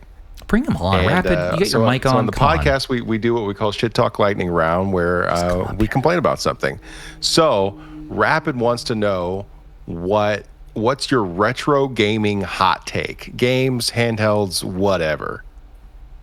Okay. All right, you guys ready for this? Yeah, I'm ready. Man, I wonder if people are going to get mad about this. We'll see. So, you guys are familiar with what the Super Console X is, right? You've heard of this thing? It's like a preloaded Android box you hook up to your TV and play games on, right? So sketchy, right? They're putting all these games on there. Not only that, they're stealing the image from like a Brazilian game like image maker, right? Now, it's a shady level of shadiness, right? They're stealing from somebody who's not, who's putting out copyrighted content as well, right? Just a lot of shit. Like, it's just shady, right? Yeah. But, okay, all that said, right, I don't like it. But I recently bought the Super Console X arcade stick. Now, if you guys are familiar with like the 8-bit DOE arcade stick, it's the one with all the red buttons. It's kind of like it's like a gaming stick you can plug into a Nintendo Switch or an Xbox, not an Xbox, but a PC. So they came out with a Super Console X version. And inside of this thing is an S905 chip. It's like more powerful than Arcade 3326. You can play some Dreamcast, most Nintendo 64, right? So this thing also can work as an arcade stick too. So you can plug it into your Switch, you can plug it into your PC and use it as a regular arcade stick. And it's about $100. And it's awesome. Like I'm making a video on it right now, and it's shady as shit, right? But I think this thing is going to be the new hotness here pretty soon. When I get my hands like on this video, and I'm going to be talking about how the fun I've had with it, it's crazy. Kids and I were playing with it the other day. It's amazing. Cool thing about it though is that you can buy it without the preloaded games on it for a lot cheaper, like $95, something like that. And that chipset is compatible with Emulation. So you can load your own custom firmware on this thing and then put all your games on it just like you would a retro handheld, but it's an arcade stick you can plug into your TV and use it as a controller with your other systems. I mean, you can already what's it see capping out at PlayStation, N64. Oh yeah, no, you can do N64. So I put it down to N64 at like a 240p, so half of 480p, right? Right. But you put on a filter on there, or not filter, a shader on there, right? And it looks great. Like it looks like just an old TV. Yeah, like a CRT. Fantastic. It's like it's just like a line shader, and I'll put all this in the video. I'm going to make 2 videos. I'm going to make one saying this is something that we should be buying. Like there's already videos about this and stuff like that, but nobody really understood the potential of this thing. So I'm going to do one about this, and then 2 is going to be, okay, now that you have this thing and you bought it without the games, as you should, here's how to get your games on it, and then make it like a 2-pronged, like gaming kind of just a really fun family device. And so I'm really looking forward to making this video. And it's going to come out next week. It's the next video I'm making after this mini PC that comes out tomorrow. And so cool. I think that's my hot take, is that I'm going to get a lot of crap about this thing, right? But I do think that this is something that every family is really going to enjoy. And for $95, 100% worth it. I mean, that's the price of the 8-bit DOE arcade stick already. You've already convinced me. If I could hook this up to my CRT, game over. That's going to be so cool to play with the kids, I don't, oh man.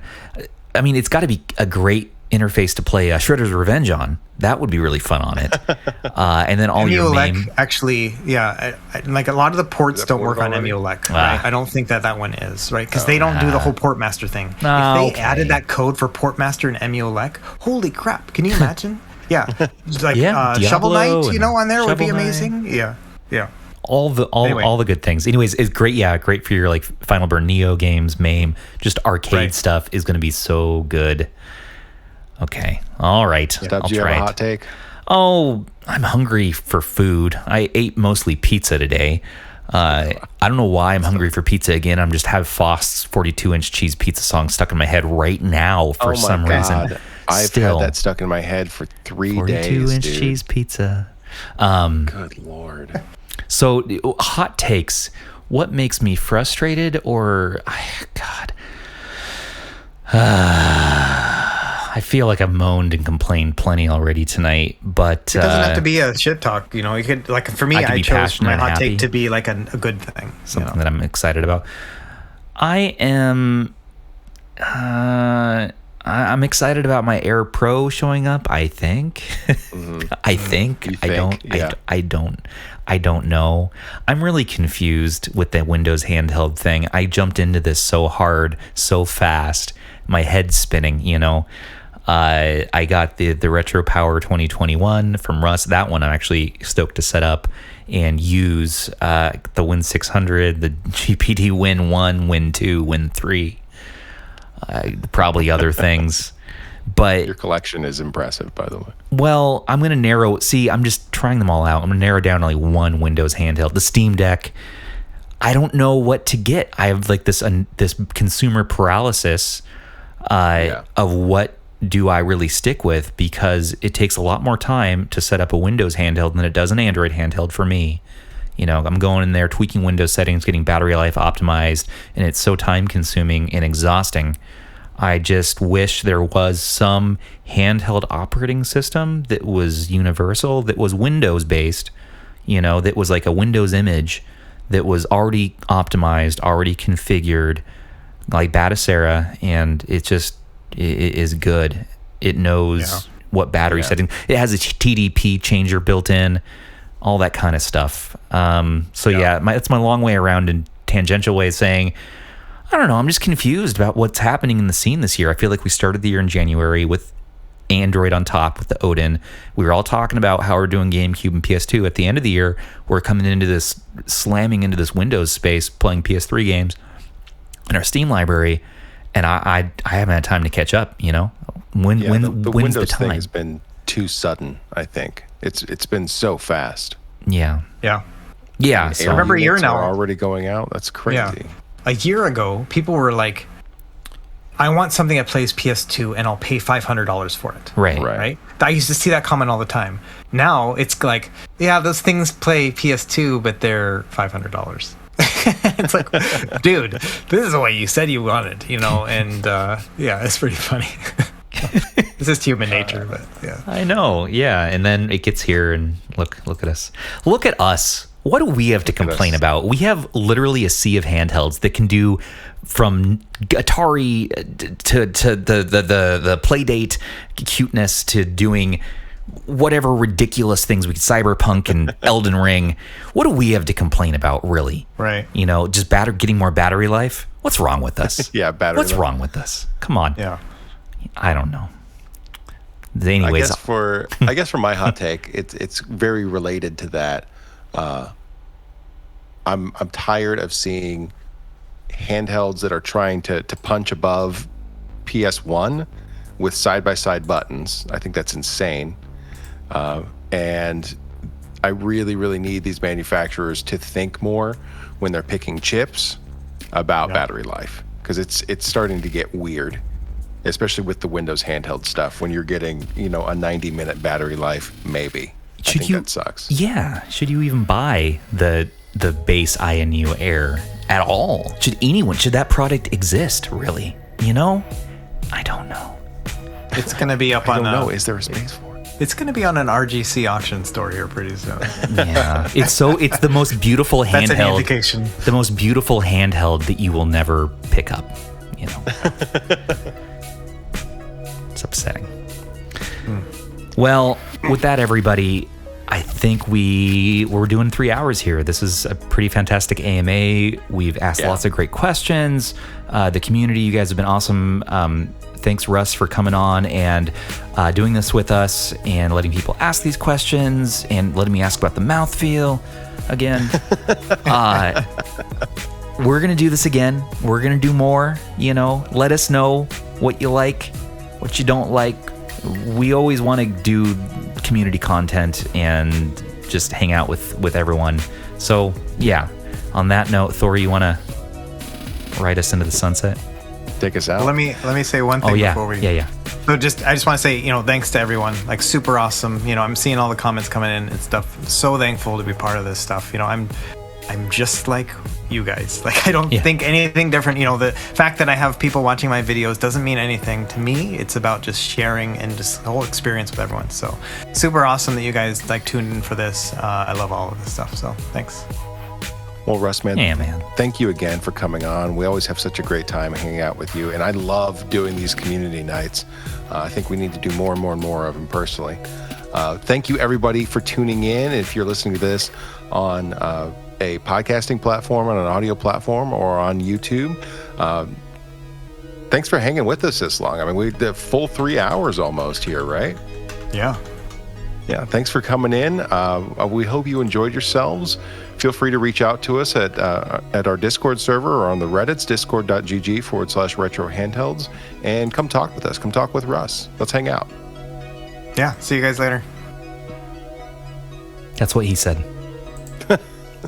What? I don't know. Thanks, everybody.